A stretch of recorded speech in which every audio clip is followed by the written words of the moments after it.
Hello? Oh! Okay, now I hear you. Oh, scared me. Yay! This is why I got on early in case of technological problems. That's why I always because start an hour early because there's Yes. always happens. Am I late? She, her. No, you're not Thank late. you for You're asking. actually on time. Hello. Hi. Looming. Sagi. You're not gonna fall asleep on us again, are you, Looming? Wait, there's supposed to be 4 people we're guesting today? Ooh.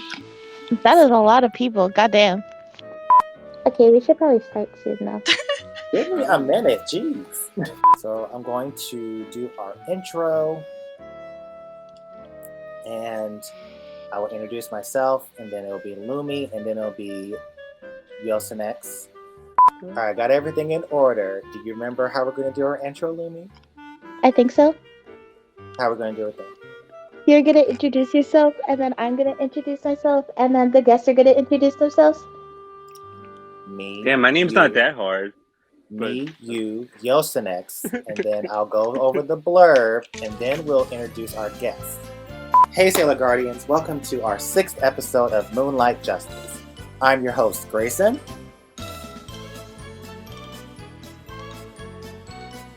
Lumi! You said it was Yosenex, then you, then me! I did not say that! You said yes when I repeated that! No, I said me, you, then Yosenex. I'll go over the blurb, and then we'll go over our guests. Oh, that's not what I heard. My bad. Hi! I'm Lumi! Hey everyone, my name is Yosenex. How's it going? What's up?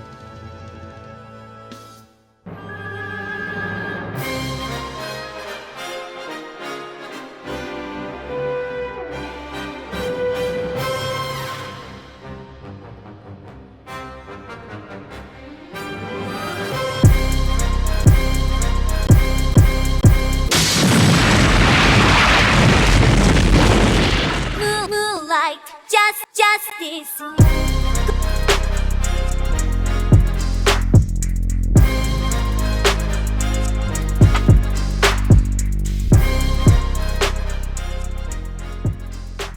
Awesome. So it's been over a decade since the Sailor Moon revival.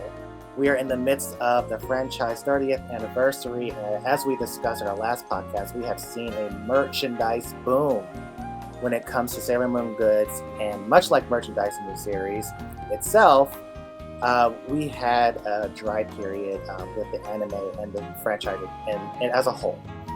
That being said, over the years, we Sailor Moon fans have had to become very resourceful before the advent of streaming services and online shopping.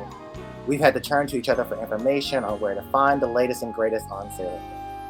Today's episode gives us an opportunity to shine the light on some of our favorite Sailor Moon resource sites.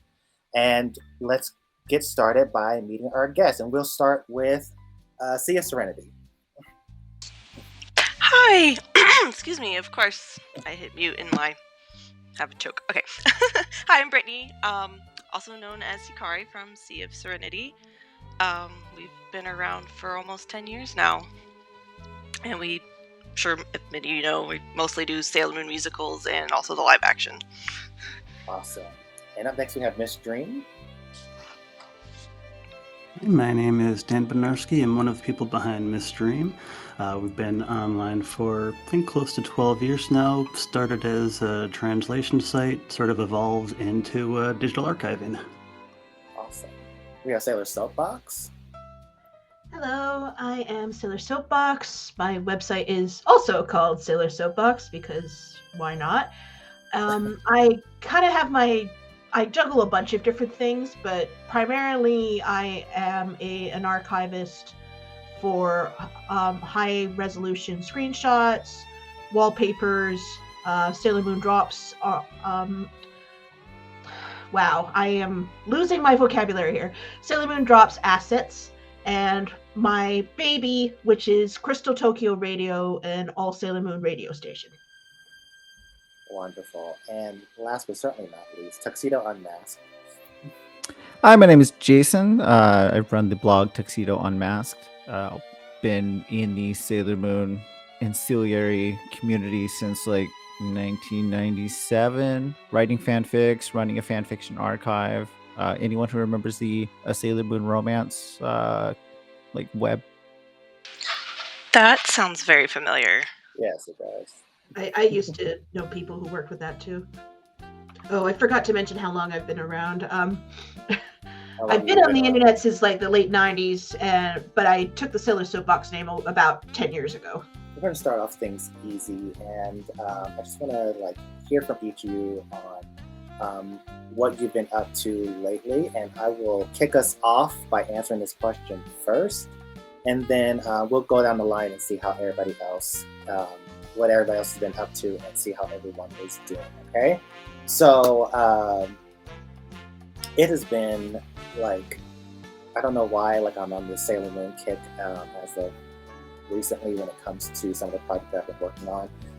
I just restarted my Fanimation project called Hinshinyo. It is a frame-by-frame retracing of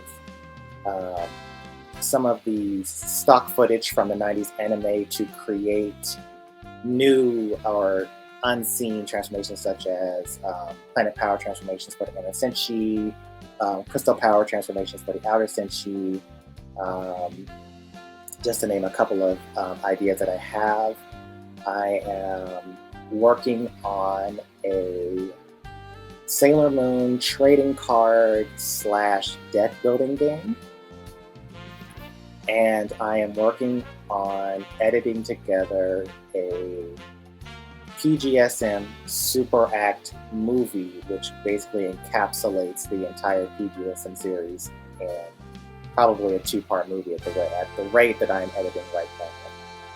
So this gives you an idea of what I've been up to as of late. And Lumi, what have you been up to? So I've been up to quite a lot of things. I've been working on my Sailor Venus costume. So far I have the skirt made, I have the gloves made, and right now I'm just working on the bows and the collar and the hip rolls. Shout out to V, she's actually helping me with my leotard. I had to commission her again after USPS lost the first one and delivered it to God knows where. Other than that, I've been working on doing commissions, which, by the way, if anyone needs a commission, hit me up. I've been working on my artwork as yes. Other than that, I've been working on my art as well because I'm trying to put together a portfolio for this art college that I'm going to, because they offer a really good scholarship if you will put together a portfolio. I could get in regardless without it, but I just want to have something to, get that extra scholarship. So other than that, just been working. And then I'm going to MomoCon, which I found out that Scat is actually going to be there. So I'm really excited. So also really nervous because now that means I got to put together 4 pieces with graphite out of my ass because my drawing tablet isn't working. Lol. And Yosenex, what have you been up to? It's it's interesting because I come from the era of message boards and forums and stuff like that, and I haven't really found my niche in terms of how to contribute to the Sailor Moon fandom. So I just kind of tweet things and share things on Instagram, but I really need to find my footing once more. I've been thinking about making a website, thinking about doing a YouTube channel, but just not launching any of these things, because again, I come from the old fandoms from long ago. But in terms of my professional life, I'm actually I work for Brooklyn Public Library. I'm the manager of team programs there, and I oversee team programming all throughout the system. And the cool thing about that is that teens love video games and anime. So a lot of programming, that I hope happens to be on those things that I very, very much love. Aside from that, I stream occasionally, though not as often as I should when I'm playing my retro games or Final Fantasy 14. And I do plan on going to Japan more regularly. I went last year for the last Sailor Moon musical, and I'm going for Sailor Moon Cosmos specifically. Not just for that, but primarily for that. That's awesome. Brittany, what have you been up to besides updating Sea of Serenity? That's funny. No, y'all have such interesting things going on because honestly with the website it's kind of taken a hiatus over the past few years. Like it's we haven't done a whole lot with it. I have like a million things I could be doing with it. But I've been really focusing on life things. I had a lot of major life changes like starting around 2020. So it's just been getting things together and kind of getting my life back together, which I'm like doing much better than I was those few years ago. And unfortunately, my computer, like my personal computer, has been like dead for a few months, several months now, and I just haven't really had the money or time to really fix it up. So I do a lot of my personal things on my work laptop, which kind of sucks because like I'm limited on what I can do. So I'm really just dealing with like life things, doing repairs in my house. We're kind of doing like a pretty big repairs and sort of like updating it, doing things with my fiance and her son and just life. Adulting, as it were. Dan, Miss Dream, what's going on with you? What have you been up to? Kind of the same. Haven't really been up too much on like the fandom front. I currently work as a DevOps engineer, like in real life. But as stuff has been getting kind of back together, I've been kind of starting to work through my backlog of stuff that I need to scan and post in the Midstream, and I've also been undertaking a major project to do a major big like restructure reorganization to Midstream, since there's not so much in my scan queue. I've been trying to make things look good because we got things so fast that organization took kind of a hit, and it's been held together by shiny duct tape for many years. So I'm just doing a lot of work in the back to make it better for better organized and better future things, hopefully. And it's definitely like you are definitely like we cannot see any of the behind the scenes chaos because Miss Dream looks very pristine, especially with the new website design. Because I know you guys recently launched not recently, but the new Hotaru logo that was on there. So kudos to you and Sea of Serenity, because on TikTok, I swear every other comment that I make, I'm referring people to your website because they're always asking where I get this stuff from. They're like, where do you get this stuff from? I'm like, seaofserenity.net or midstream.org. Take your pick. Go to both. Thank you. Yeah, so we definitely appreciate. And I'm not by any means exaggerating what I say. Like I literally say mishstream.org and seaofserenity.net like pretty much on every comment on anything, especially PGSM content. Let's see here. Myrna, what's going on in your world? What have you been up to? So right now I'm kind of doing my own restructuring, mostly of Crystal Tokyo Radio, because I found that I was running out of space because I had been uploading the files at too high a bit rate, and it only broadcasts at 192 anyway, so I was sort of downgrading them because you can't hear the difference. But also I've been like going through every single track, and there are hundreds, if not thousands of them, and just making notes here and there, improving the tags, planning scheduled shows, that kind of thing. On the images side, I've been I finished migrating all of the Sailor Moon screenshots to my website, and I imagine Dan is glad I'm not DMing him asking him like what's happening to the server right now. the people at Midstream very kindly offered to host the screenshot archive, and I've been scanning, I've been photoshopping, and gradually updating my Patreon, because the Patreon is the main way that the Crystal Tokyo Radio hosting costs are paid for, and it also pays for like importing CDs and things like that. So lots of things going on with that. I wish I was still doing like the Sailor Moon Drops stuff, but of course that game shut down several years ago. So now it's just like, well, I'm going to leave it up because that's all we've got, because Bandai Namco doesn't care, apparently. So yeah, it's mostly Crystal Tokyo Radio because that, as I mentioned before, that's my baby. But as far as the screenshots go, like I will be expanding to Crystal, but I am waiting for Cosmos to come out so that I can have like a whole cohesive archive of everything, rather than like adding some bits here, waiting 5 years, adding some bits there, that sort of thing. Totally makes sense. And Jason, what have you been up to? So unrelated to Sailor Moon, I basically, in addition to my day job, I also translate manga and light novels. So basically that's where my evenings and weekends go.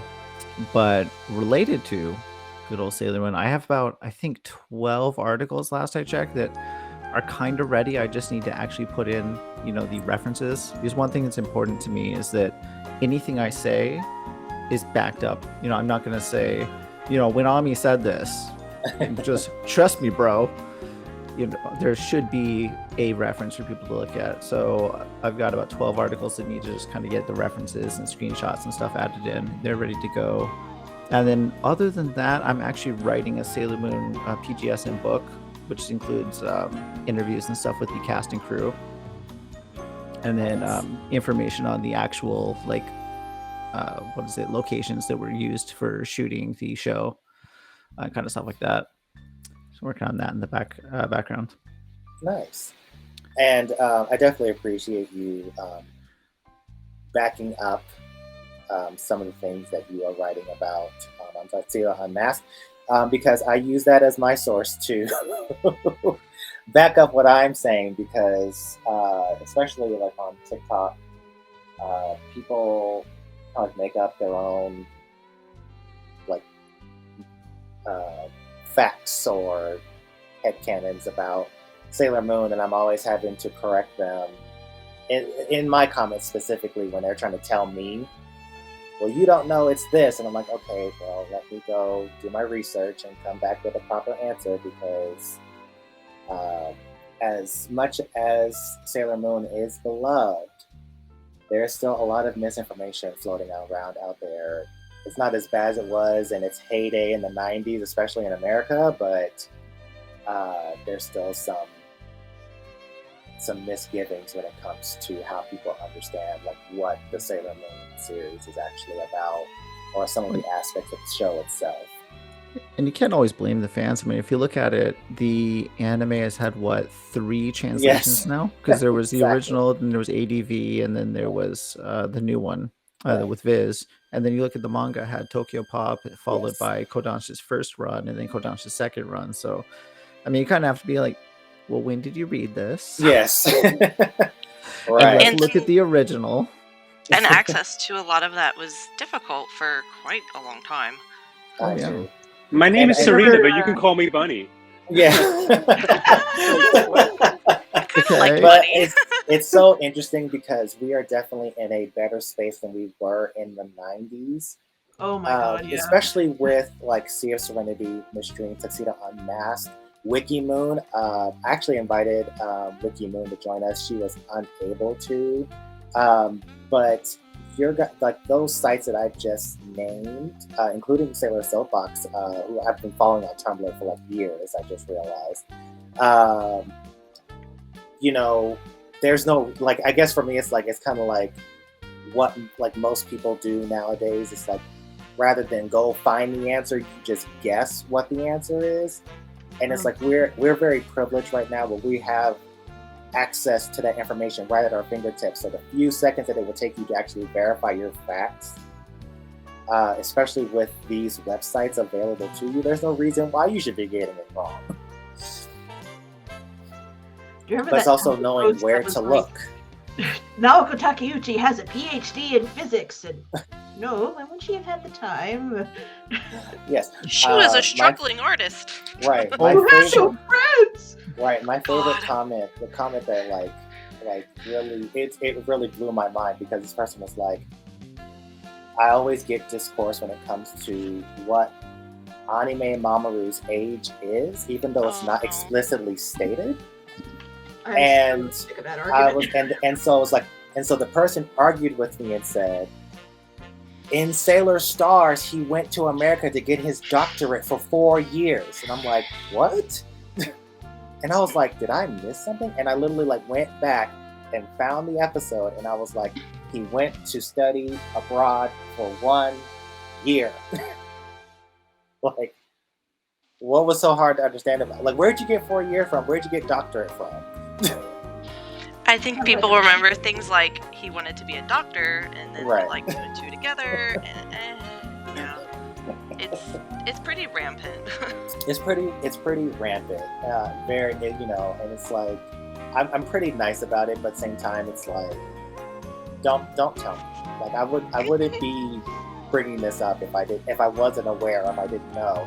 And if I don't know the answer, you know I'm going to go look for it. And I literally like said after I actually posted the clip where he said like I'm going abroad for a year.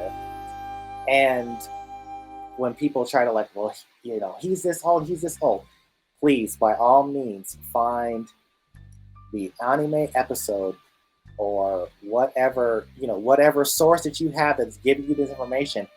I have no problem admitting that I'm wrong. If I'm wrong, please tell me. If I'm wrong, show me the information, and I'll be like, I will formally like, I'm so sorry. In this episode, at this time frame, this is what was stated, and this is actual fact or canon. I noticed a lot of people forget that episode in S, the one where they go to the party, where Mamoru mentions that he hasn't declared a major yet, and he's got to be pretty young to be undeclared and still like wanting to be pre-med. So I think he's a lot younger than people are expecting him to be. I want to say, I'm sorry. No, go ahead. I want to say, and you can correct me wrong, Jason, I believe your website, Tuxedo Unmasked, actually has an article about his age, and like the only time it's mentioned is for notes from the Sailor Moon R movie. Exactly, and also he's got to be first year when he first shows up in the show, so he's what, 18, 19-ish. I do find it weird that he says in S that he's undeclared, because in Japan you actually declare your major when you enter, and you can actually just be denied entry into a major if they already have too many of that major. So anyway, but yeah, very interesting. And I think that, and my thing is like, you guys bring up very good points, but most people, like most of the answer that I've got when it comes to Mamoru is he looks and he sounds old. And it's like, when has any Japanese male teenage man sounded like a Japanese teenage male? Much They less an sound anime. like grown men. Right. So it's just very interesting, some of the discourse that happens. And we talked about this during our fanfic episode, where it was like there's a lot of projection going on there too, where it's like, you know, people are going through what they're going through, and it's kind of like reflecting in how they're relating to these characters, which isn't wrong. It's very valid, but I think it's also being able to step outside of yourself and say, this is personal for me. Like this, the reason why I feel this way about these particular characters or this particular scenario is because I relate to it differently, and that's perfectly valid. But to try to force that perspective onto others is not valid. That's not okay. Like you can definitely explain to me, I understand where you're coming from. I don't agree with it, but I can understand why you see it that way. And I think that any fandom deals with that discourse and divisiveness when it comes to some of the conversations, because people feel so justified in the way that they're feeling about you know, this character or this scene or this episode, that they have no problem like calling you out on it as well. So it's very interesting. So it's really cool to hear what everybody else has been up to. And after our episode with Dayspring, I have decided to make it a point to ask like how everyone is doing. Don't give me, oh, I'm fine, oh, I'm okay. Like, how are you actually doing? Like, how, you know, feeling okay? Is everything all right? Feel free to answer. For me, I'm not gonna lie. I actually had a moment, and Lumi can attest to this. I was on our Discord maybe a couple days ago. I was feeling very overwhelmed and defeated. I work in local government here in Las Vegas, and I am the liaison to our Senior Citizens Advisory Board. And we had a new member join us recently, and this member has been a handful, to say the least. And things came to a head when we had to cancel our most recent meeting, and this person decided to not only attack my chair, but also to attack me. And I love my job. I love helping people. We help seniors, veterans, the community at large here in Las Vegas, especially since the pandemic. Housing has been out of control. Utilities have been out of control. Inflation is on the rise. People are dealing with a whole different set of circumstances in a variety of ways. And we just do our best to help people where they're at. And for this person to kind of overlook that and attack the integrity of not only myself but my team really put me into a bad headspace. And I was venting on Discord about it, like, oh my gosh, I can't believe this happened, this person. And what really it wasn't even the fact that this person was attacking us, it was the fact is that it didn't matter what facts I brought to the table, how many people that I've helped, or anything like that. This person had it set in their mind that I was always going to be that way, regardless of any information that was on the table. That was the sad and defeating part. It was like, regardless of how much good I do, you always choose to see the worst in me. And in a surprisingly quick turnaround of events, our mayor pro tem let that person go because of their behavior. Because not only was he being abrupt with us, he was being abrupt with our city council staff. So that situation turned itself around. So things are definitely looking better, in the long run. But in that particular moment, I was like, oh, it was just a really bad headspace moment for me.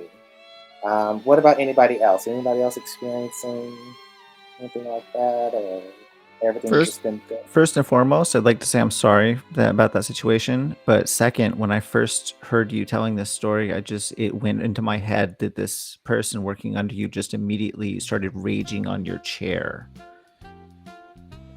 as opposed to the human, and Yes. just I couldn't get over the idea that this person just completely thrashing on your chair. And that made the story far more hilarious than it should have been, as tragic as it is. Oh gosh! Hey, I'm glad to hear this getting better. The chairwoman of our board. There we go. It was a very. They were like, he interesting story. attacked the chair. Halfway through, I'm like, wow. And then you wow. What'd the chair do?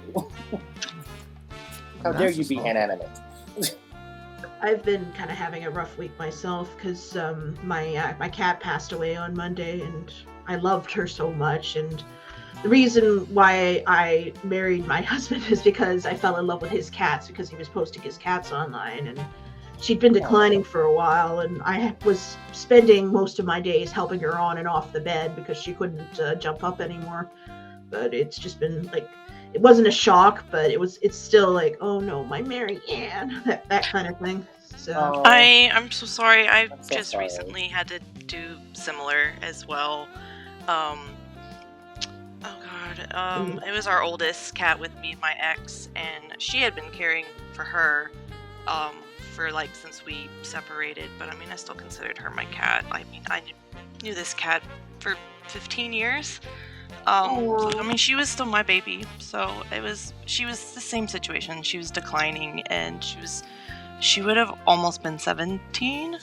So she was up there, but yeah, it was hard. I really empathize with you. Mary Ann was only 11. That's the really hard part. And she was actually the second cat I've lost this year, because I lost my male cat Atticus back in February. So it's we went from having 3 cats to 1 cat in a quarter. So I'm just my heart is broken, but it's kind of well, what am I gonna do? Right. I could definitely empathize. So February of last year, I had to put down my dog, King Louis the First. He was an 18-year-old Shih Tzu,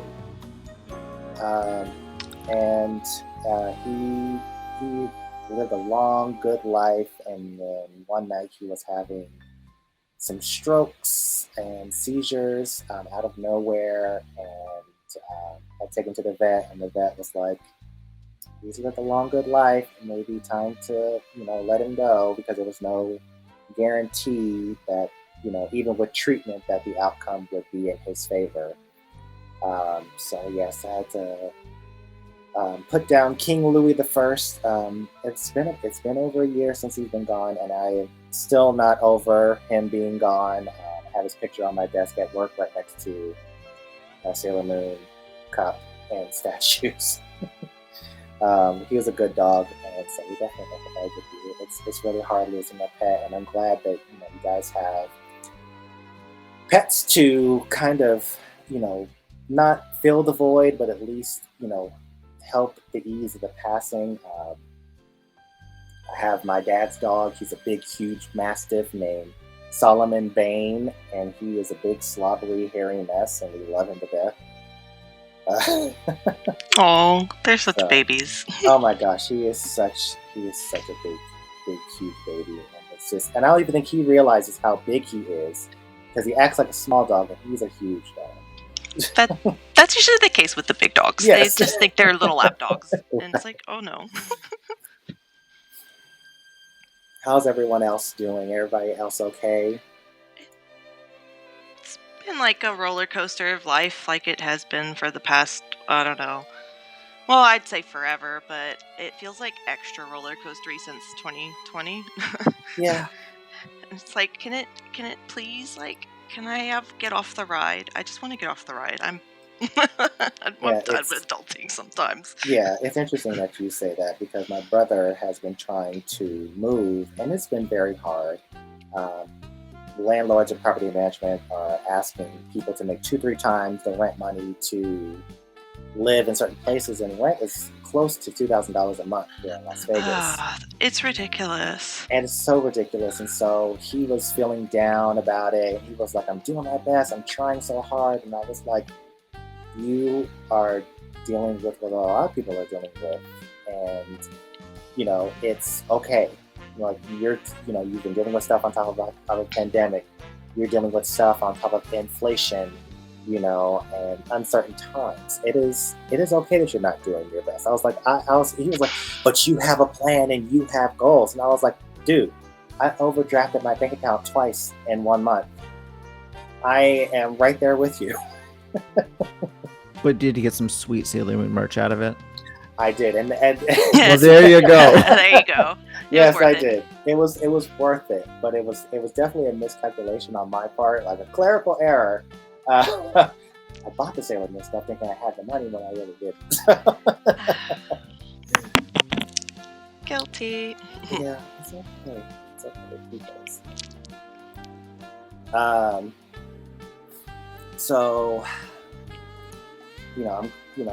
I'm glad that we were able to come together today, and I think that this is a way for the audience to recognize that we're all dealing with, like, even though there's some these great resources and websites out, and we have this podcast to share with everyone, it's with that we're dealing with things too, and we're chugging along, and this is just a way for us to get away from all that, talk about the things that we love.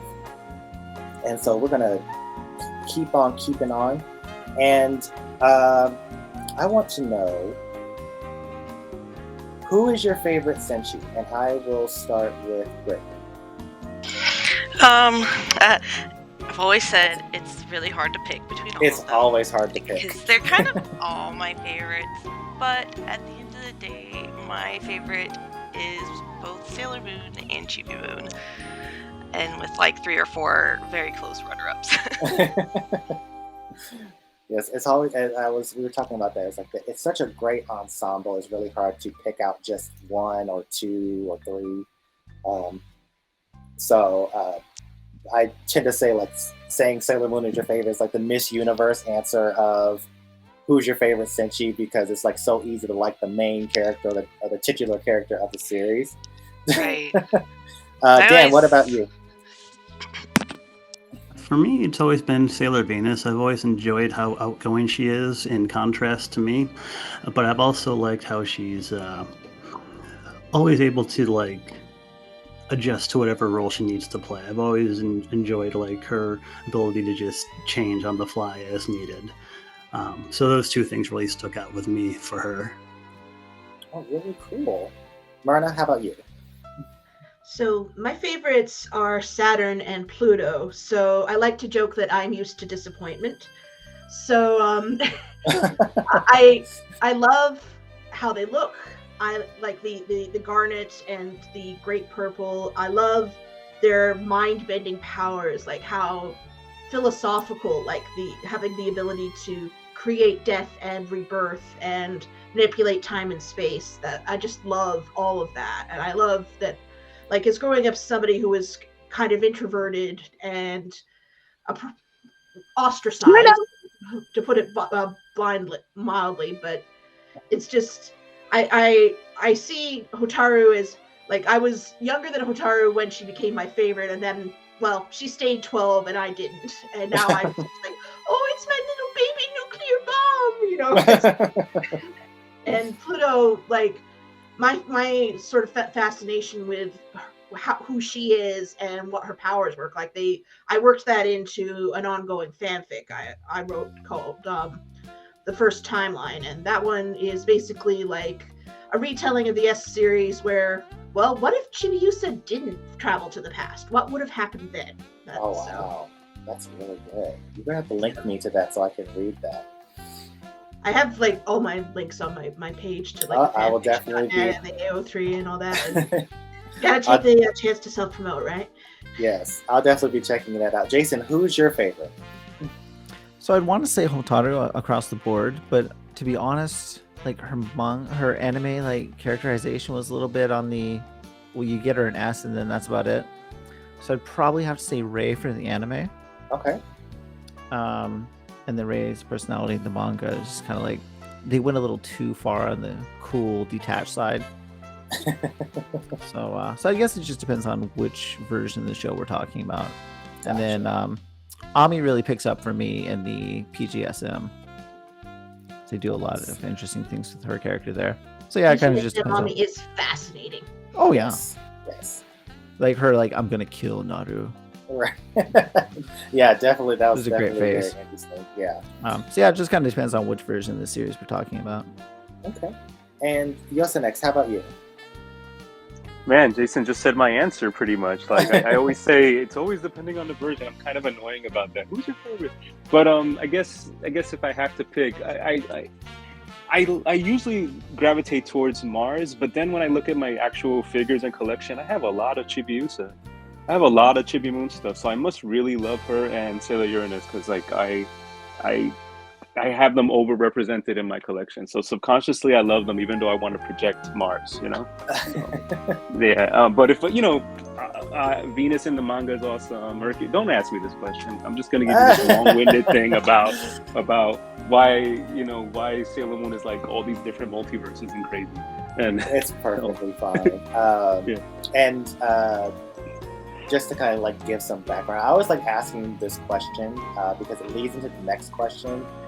Because it's pretty easy to pick our favorites, but then like when it comes to the characters that relate to us or are more like us, it's usually it's sometimes different than our favorite character itself.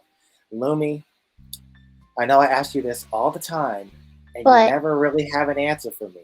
But do you have an answer for me now? What's the question? Where have you been this entire time? No, because I know like it's the what's my favorite Sailor Senshi, but I'm wondering if like is it a different question or are we still on that question? Because you're like, well, Lumi, I know you never know how to answer this, so I'm trying to figure out. Well, we haven't moved on from the question. I haven't asked you for your answer yet from who's your favorite Senshi. So. Okay, well, hands down, it's still Sailor Saturn.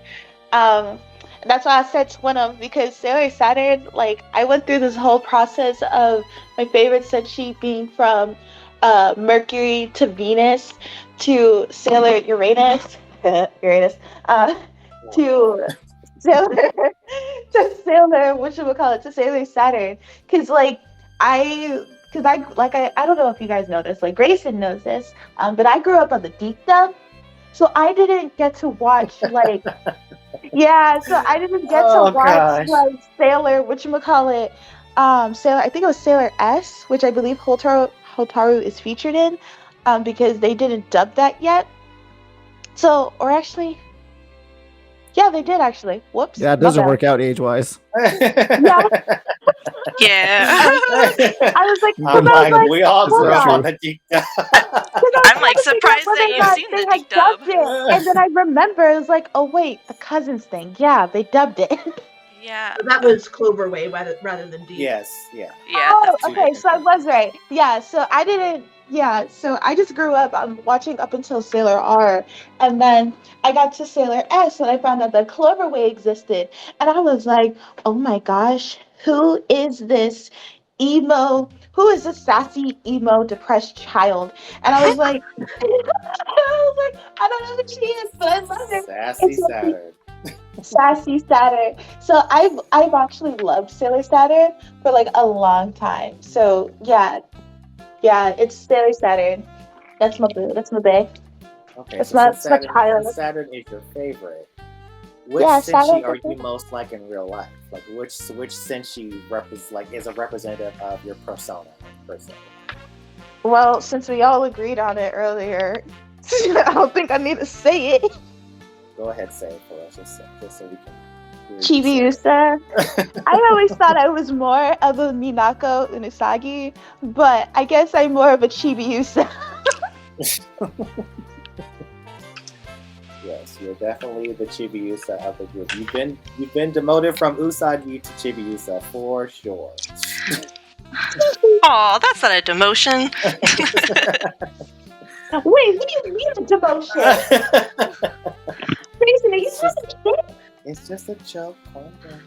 I'm gonna fight you. See, it's justified. It's very justified. Jason, what about you? I'm working my way backwards. It's okay, Grayson. Yeah, I you will could. fulfill that wish of yours to get bit. We're almost there. Jason, what senshi is most like you personality-wise? So, unfortunately, I'm going to have to break the rules on this question a bit and just say, because I don't really feel that I really, strongly identify with any of them. While I like all the characters, I don't really feel like any of them, personality-wise matches. So I'd have to say Artemis. I feel like I'm supporting people who are important, while I am not necessarily the important one myself. I'm the guy who I can bring all the information together and you go do your thing. That's valid. I can accept that. And if I would have to pick a actual senshi, then I'd probably say Yaten, because I am a sassy bee. Period. I love it. I love it. And maybe I should rephrase that question to be what series character represents you best, rather than it being a specific Sailor Senshi. So Myrna, what character from the Sailor Moon series do you feel relates to you persona-wise? On a certain level, it's Hotaru, because again, I also grew up sickly and without many friends, but I also have a lot of different senshi characteristics in me. I've got Minako's sense of humor, I've got Rei's temper, that kind of thing. But what I like to say is a little joke that I am Haruka in the streets and Michiru in the sheets. Hey, yo! I love it. I love That's great. that. Dan, what about you? I'd probably have to say Mercury, because a lot of my best work is done in the background, maximizing things, and that's really her strengths too. So that's where I'm going to go with mine. Okay, awesome. Brittany? I used to always think like Usagi, and I think I still relate to Usagi. My headcanon is that she has ADHD, and it makes so much sense. But I think I kind of embody several characters really in one. Because I definitely don't feel like I have the intelligence of Usagi. I'm going to say my intelligence is a lot higher than hers. I definitely did good in school, but that she was always the one I related to a lot, especially when I was younger. Um, Now it's like a mix of her and maybe a little bit of Jupiter, a little bit of Okay. Venus. I can see that. That's an excellent answer. It's like it's usually like a spectrum, like when it comes to the characters. Like Yeah. it's not just like one. It's like you're like high on one end, and then like somewhere in the middle with some, Oh and then yeah. at the lower end and stuff like that. And then that was a good point about like depending on the version too. Right. My favorite character still kind of stays the same among the other versions, but like my runner ups change. Right. Yosenex, what about you? I think if you had asked me this question a few years ago, I'd immediately default to Usagi just because for me, like a lot of my friends that I made over the years were like the outcasts, the outsiders and stuff like that, back when it wasn't socially acceptable to be a gamer or an anime head and all that. So yeah, that used to be my answer. But now that I really think about it, that's changed quite a lot. Like first of all, perceptions of all these kind of fandoms have changed. Like now it's like, oh no, you're a gamer, that's a good thing. Oh, well, tell that to me 30 years ago, because that definitely wasn't a good thing. And I'll never forget the teacher. Yeah, I'll never forget the teacher that instilled that in my head, that I should be ashamed of it. But now I own it, but whatever. But I guess when I really think about it, I'm leaning more to like a Pluto-ish role. I've kind of had to lead into the fact that I'm like, I'm getting older. I'm more of a mentor nowadays. I gotta kind of lean into that more. So yeah, I think maybe more Pluto-ish. Yeah. And I think that's the first time I'm saying that out loud, actually. So yeah. Wow. Yeah, it was. That's kind of like how this question came about, because when we were asking it, and I had to like really truly think about it. I was like, oh wow, if I had to like choose a senshi or a character that related to me personally, it would be Pluto. I'm very much an introvert.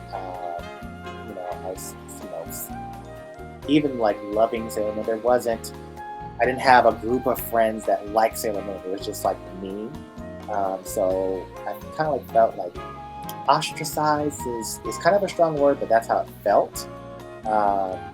And I think that, Pluto relates to me in such a way where it's like, yes, I'm okay with this, introversion. I'm okay being by myself. I'm okay doing things on my own, but there's still that yearning to be a part of something greater than myself, and wanting to be with, the Chibi-Usas and the Usagis of the world. So I still relate to Pluto in that way. That and, technically being the oldest, slash mentor slash big brother in this community, as well as like in real life. So I think that's always been my answer. Yeah, it's interesting. I think a lot of these answers will change with time, with age, with experiences, so. Right. Yeah. I don't think I've ever related to Pluto until just now. That's kind of, okay. Oh God, is this midlife crisis? Maybe. Oh no.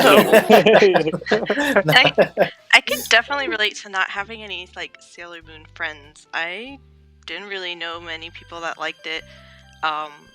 Like I got introduced to it actually by a friend, but then like they moved away. So yeah, I didn't really start making a lot of Sailor Moon friends. Yeah, that's a great lead-in. Yeah. So tell us how you got into Sailor Moon. Good segue. Okay.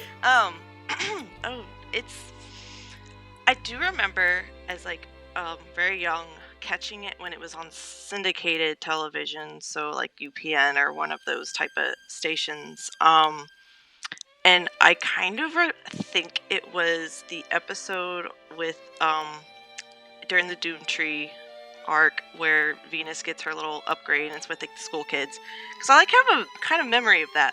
But after that, like I never saw it again, ever. Like I think little kid me like completely forgot about it Right. until like Toonami and this friend I had met after I had moved, introduced me to like that, and along with like Dragon Ball and everything that was on Toonami at the time. Right. And then like Sailor Moon really stuck. And when the revival started picking up back, like when we started hearing things about it in 2010, 2011, I really dove back into the fandom. I hadn't really been in the fandom until around that time. That's great. And you said a friend introduced you to it, and then they moved away. Yeah, they moved away. Like, let's see. She introduced me. I was probably 11 or 12. I know I was in like junior high, like so 7th or 8th grade. And then I think she moved away either my 9th or 10th grade in high school at that point. So, and like we didn't actually obsess over Sailor Moon together. We just like kind of obsessed over anime and like nerdy things. And Dan, what about you? How did you get into Sailor? I was actually able to see it when it was in syndication very early on. Don't really remember too much about that, though. I just remember seeing it initially because one of my brother's friends was telling him about Dragon Ball Z, which was also syndication at the time. So when we got to get up early to check that out, we saw that in the process. And we didn't really get up too early that often, but we got cable not too much later. And interestingly enough, that was also about the same time that it came on Toonami for the first time, and that's where it picked up from there. Marna? Okay, so I'm going to give a little preamble about how Canadian media works. Okay.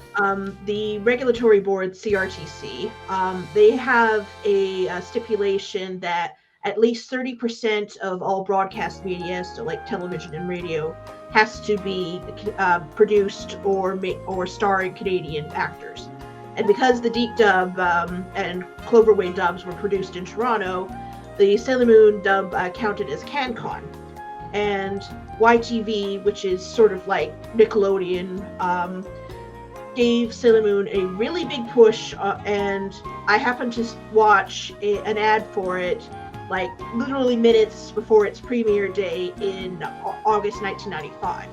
So I was like, oh, a female superhero. That's like Batgirl. I will watch this.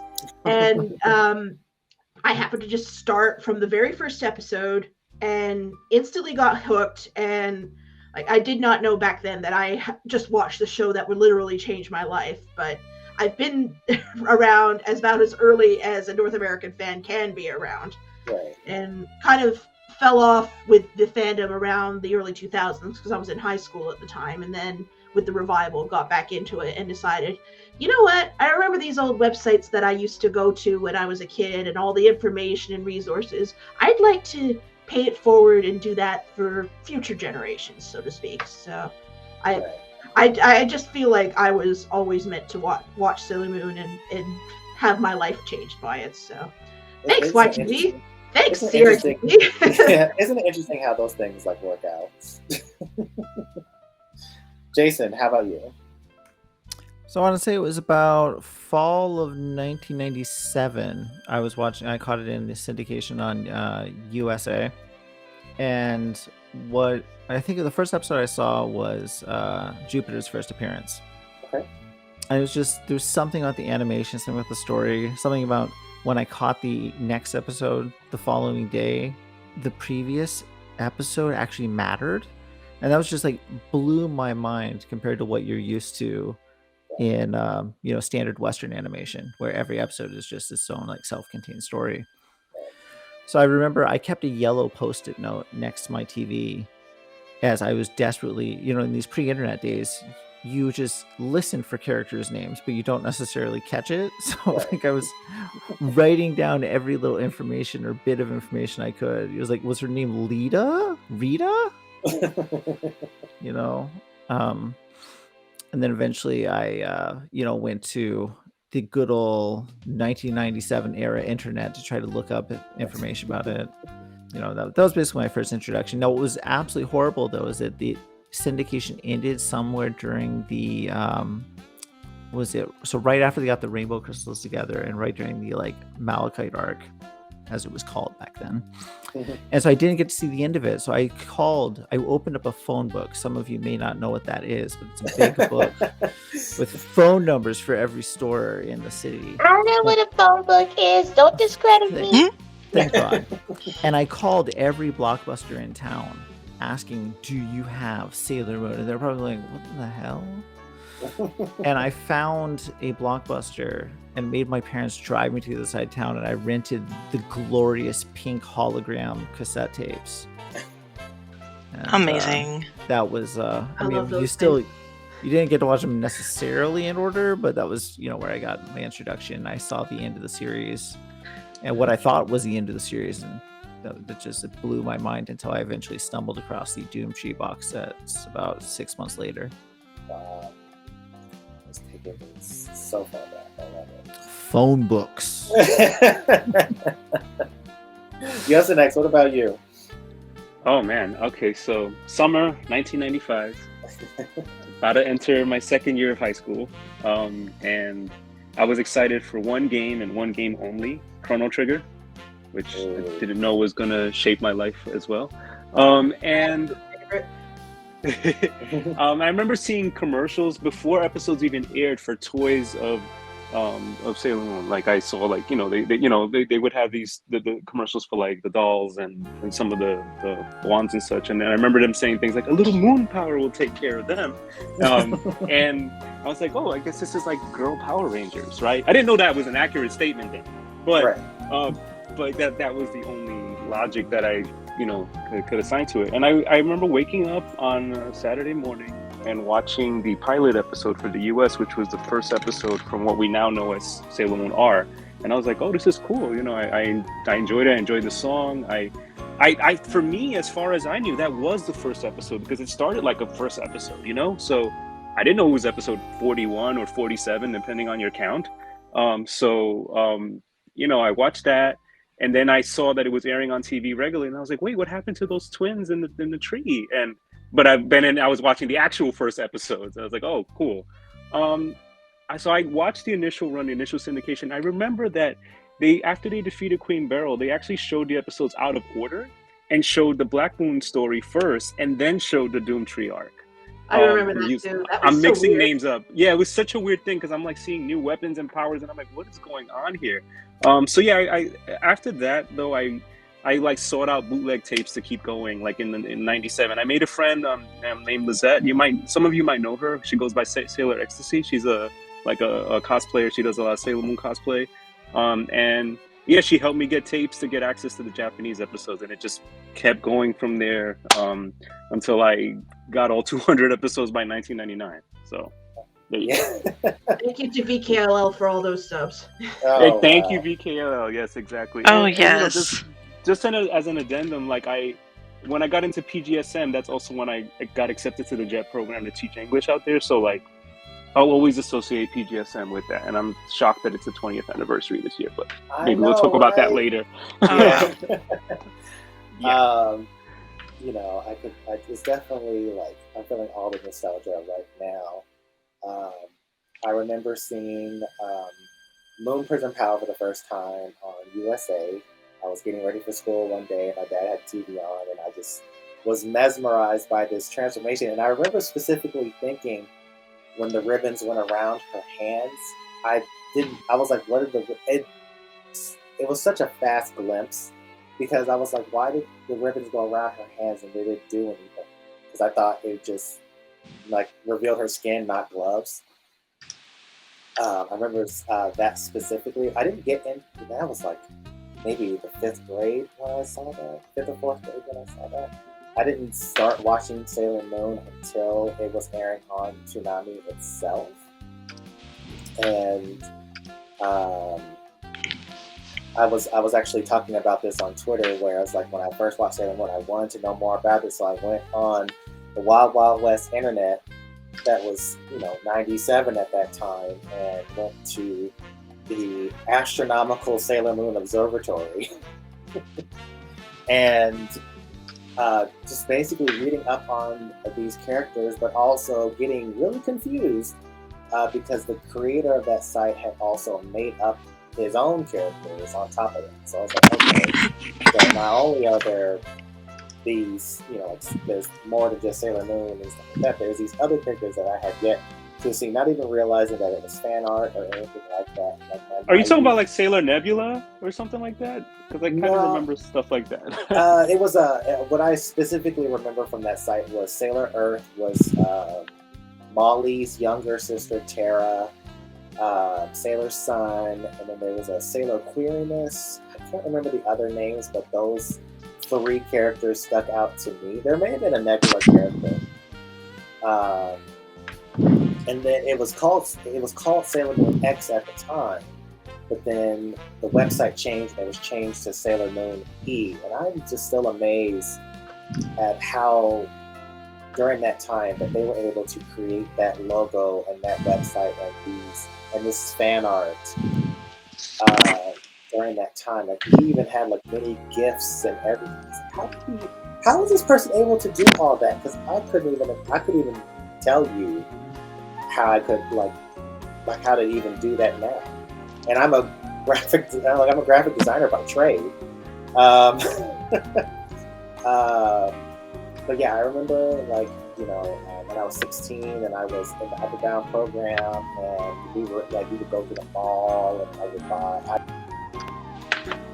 the Day of Destiny tape, and I was by myself on a college campus in the summer watching that tape by myself. Everybody thought I was like kind of weird for liking Sailor Moon, and I was the only one that liked it. So such a weird time. It's definitely different in comparison to Lumi's exposure to Sailor Moon, because she started when she was a kid.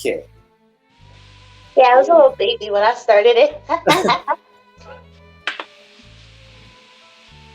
Oh, goodness. So I remember you telling us that you were a little kid around the time the Deke dub and the Cloverway dub was on the air. Is that right? So when I first started watching it, I don't think the Cloverway dub came out till I was in like 2nd grade, because the only thing that was on the internet, or at least the only thing that was like out there for me to watch, was the Deke dub. Because fun fact, I actually didn't get into Sailor Moon myself. My aunt was the one who introduced me to it, and Grace is gonna love this, because I actually was before this into Power Rangers. So my aunt was like, well, because I was also having like a really bad, like, nervous, jittery day before my first day at kindergarten, because I had really bad social anxiety and separation from my mom. Like, I could not be separated from my mom. Like, there was one day that we had to go get my pictures taken, and my mom was like trying to get me to leave her side, and I was screaming, holding onto her leg. It was so bad. But my aunt, she was like, yeah, well, if you do good at kindergarten today, we'll, watch this, something for you to look forward to. And I was like, okay. So, as I said, like, many times, like, I, came back from kindergarten, my aunt showed it to me, and I was like, ooh, because at the time, Deke Dub was the only one that was available on, YouTube. And then, after Deke Dub was finished, which I didn't realize Deke Dub was finished, because my aunt, she was like, well, there's no more Sailor Moon. I had to finish classes. But I didn't know at the time, until she had told me later, that was it for Sailor Moon. And then I picked it back up in 4th grade when they had the Cloverway dub out, and then when they had Sailor Stars out. And I think by the time I had watched Sailor Stars, I was able to watch that when I hit 6th grade, I believe. 5th or 6th grade is when I hit it. Yeah, 6th grade is when I watched Sailor Stars. And that's when I finally had every episode out on YouTube. So I, began my journey when I was a little baby, but I had to take a little break because they didn't have everything up on YouTube at the time. So I could watch it all at once. It was all being uploaded slowly. And at the time, that was when you could like watch every anime under the earth on YouTube, but it was specifically like in parts, or is it playlist, or is it like Capitano 1? I don't know if anyone remembers that, but I specifically or it was Capitulo. For example, like Sailor Moon, Capitulo, or Capitano 1. Right. Mhm. But, teehee, yeah, that's my little story. We're the generation before YouTube. Yeah. No, I remember when YouTube had like everything. It was Right. pretty nice to have it there as an option. But I'm from the days of like torrenting your anime that you couldn't get. I'm from the days of VHS tapes. Oh gosh. VHS tapes, yes. I have one bootleg VHS tape from that, and it was a bunch of Yeah. Dragon Ball movies that I had to like convince my mom, please give me money and let me send it to this stranger on the internet. I want to see these Dragon Ball movies. Right, yeah. Does anyone else remember when Crunchyroll had fan sub PGSM episodes? Yes, I remember when Crunchyroll was originally like a. It was the pirate site. It was a pirate site, yeah. Yeah, I remember going to it. Yeah, I just want to like give a little shout out to Eternal Roots because that was the only way I could watch PGSM back in 2003. And bless her heart because she uploaded these 25, 30-minute episodes into these bite-sized zip file chunks because there was no way you could download huge files on the internet back then. And they were unsubbed, raw TV airings of PGSM. And so we'd watch them in their little parts, and then we had to go to the recap website that basically gave the synopsis of what actually happened because we couldn't understand what was going on. So yeah, it was definitely a wild time. You know, I copied some of those onto CDs actually. Like I did too. I did too. I still have a couple, and it's funny because they had the actual commercials. It was like buy this too, you know. Yes, it's so wild to see like it's like here's Sailor Luna, now here's her toys, and I'm like, yes. Oh my god, right, unapologetically. Right. Oh my I've got like a bunch of DVD ROMs of the Sailor Moon Center fan subs, and it's like 14 DVD ROMs. Oh my god! Yes. I just call it the Stacko Sailor Moon, and I hope I still have them. I know I have like the video files. I hope I have the DVD ROMs. Yeah, I think one thing that a realization that I'm also coming to like in the midst of this conversation is that I'm a Sailor Moon hoarder because this stuff was so hard to get a hold of. So I'm literally like holding on to everything. It's not just Sailor Moon, but like other anime like that I had to download like over the years. But Sailor Moon more specifically, where it's like, even though I have better versions of the show, I still have like multiple iterations. Like I have the Sailor Moon Center version. I also have, like I have the Sea of Serenity PGSM. I have Miss Dream PGSM, and I even have like some of the older episodes. I just can't let them go for some reason. I'm like, I'm gonna need these one day. I'm the same. People who have been around for a while, like we've experienced like the rights coming and going, and Toei being like, no, you can't have this anymore, and so we're kind of being. We have to hoard because if we don't, we will lose this stuff. And there is stuff that we have already lost, like all of the old websites and like the entirety of GeoCities, for instance. Exactly. So rest in peace. That's one thing that like Dan and I kind of work together with it in terms of archiving is like we've got to keep this stuff because if someone doesn't keep it, it's gone. Yes, it's gone, and that's like I love Miss Dream because they were that's how I got into the musical revival was through Miss Dream. But then when they got struck and they had to take their content down, I lost it. Oh, let me tell you, I was really nervous when that happened. I was like, oh my god, I hope they don't come after us. Well, just so you know, I have every copy that you have, so if you need them, let me know because they're on a 10 terabyte hard drive in my room right now. I've got my backups too. But it's just like so crazy because it's not I can't call it FOMO. It's not fear of missing out, but it's like I just like it makes me worry because this stuff is so hard to get. Like even it's easier than it was in the 90s. It's not as easy. It's still kind of like, unless you really know who to go to or where to go to, it's really hard to find that stuff. Yeah, especially some of the older fan subs. I have people asking me quite often about the PGSM Kirari Super Lives, and it's like we never got around to doing anything with those, but I still have the Ryusei subs of it, so I keep it upload on my my Google Drive, so whenever somebody's like, hey, do you have this? And I was like, yes, have it. Yes, I shout share out like to all Z. my stuff. If anybody ever has something they're looking for, there's a chance I'll probably have it, and Do I you have will the gladly Shining Moon upload and live share it. recordings? What was that? Do you have the Shining Moon recordings? No, those I didn't really try to archive. Because there's still a lot on YouTube of people that actually went and stuff. I didn't get into that. I did have some members from our Discord, like they saved up like just about every photo you could think of, and I do have like those uploaded to the website. I just never did anything with it. Uh, It was one of those events that you could not record it, so I was just like, oh. I wish that is something I do wish I could have something.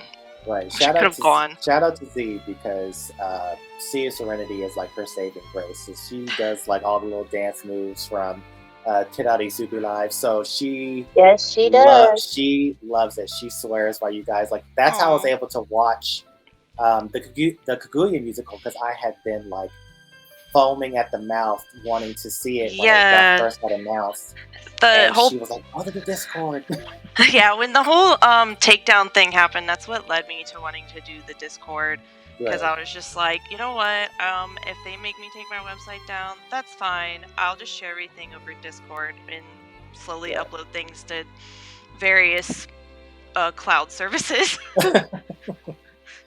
Yeah. So, yeah, like, trust and believe, like, between like Midstream and Sea of Serenity, as well as like torrents. Torrents have been a lifesaver Yes. for me, but it's like, torrents are much like Sailor Moon merchandise. You have to hop on those things fast because they die so quickly. Yeah, and I don't know how y'all feel about like talking about actual torrent sites on here, because I know there's like all these, there's copyright issues and stuff.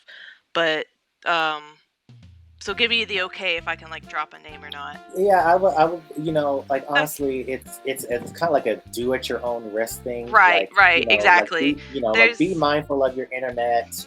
Make sure you have your Yes. antivirus in check and stuff That like that. and be mindful. Like, yes, technically we are all Right. copyright issues here, but Nya.c is Yes. still a great one for Sailor Moon stuff and tons of other stuff. But I usually go check it out, because every now and then somebody puts up like we decided to try to do our own HD upgrade of the Sailor Moon anime, our rips where they did something and it looks better than the Viz's DVDs, or so you never know what you find. I mean, speaking Right. of lost media, to a certain extent, what's really kind of bizarre is that over time, the Deke versions themselves are becoming a lost media. Like with Yes. Facebook groups and Reddit groups, like every other post is, where can I find the version with Serena? And most of the time we have to tell them, you're SOL. Like, Yeah. Yeah. like, I know, You have like, to know where to look. the DVD ISOs on archive.org, and I grabbed those because Yes, Oh, I nice. too. the audio for like the in-episode version of Only a Memory Away, for instance. But I think those got taken down, and it's like, well, what are we supposed to do? Like, this is a version that, while flawed, is still worth archiving. Like, Right. where And can we give people this version? Just, And I- Where can we talk about talent? right. Oh my god. I have to tell everybody how much talent I have. Right. But, Thank goodness for archive.org for kind of like for Yeah, people submitting that's- to. That's where I got a lot of the VHS, because that's honestly the best version of the dub, is to watch the edited VHS version. The DVD version doesn't necessarily like measure up, especially like with the Cloverway. yeah, so just uncut. Yeah, because it's uncut. So it's like so when I talk about like the Deep Dub and Cloverway and stuff like that, like it's like as much as I love the English cast, like I think it was Myrna. Was it Myrna that said like the narrative and the writing? Yeah, You know, like Yeah. it's questionable. Voice casts are not to blame. Because for- I will never It's- forgive Moon Cosmic Dream action. Oh I God. hit the roof. I remember when it first aired, because we were like, I was talking about this because I had one other friend that I shared like the Sailor Moon experience with when S and Supers came on the air on Toonami, and we like lost our shit. Like we were jumping I was so around, excited back then. so excited, and then like I'm like, oh my gosh, like this is so cool. And then Supers first aired, and I'm like, oh my gosh, we're gonna hear them saying Moon Crisis Power, and I'm like, here it comes, Moon Cosmic Dream. I was like, what the fuck is this? Oh. I was like, they did not.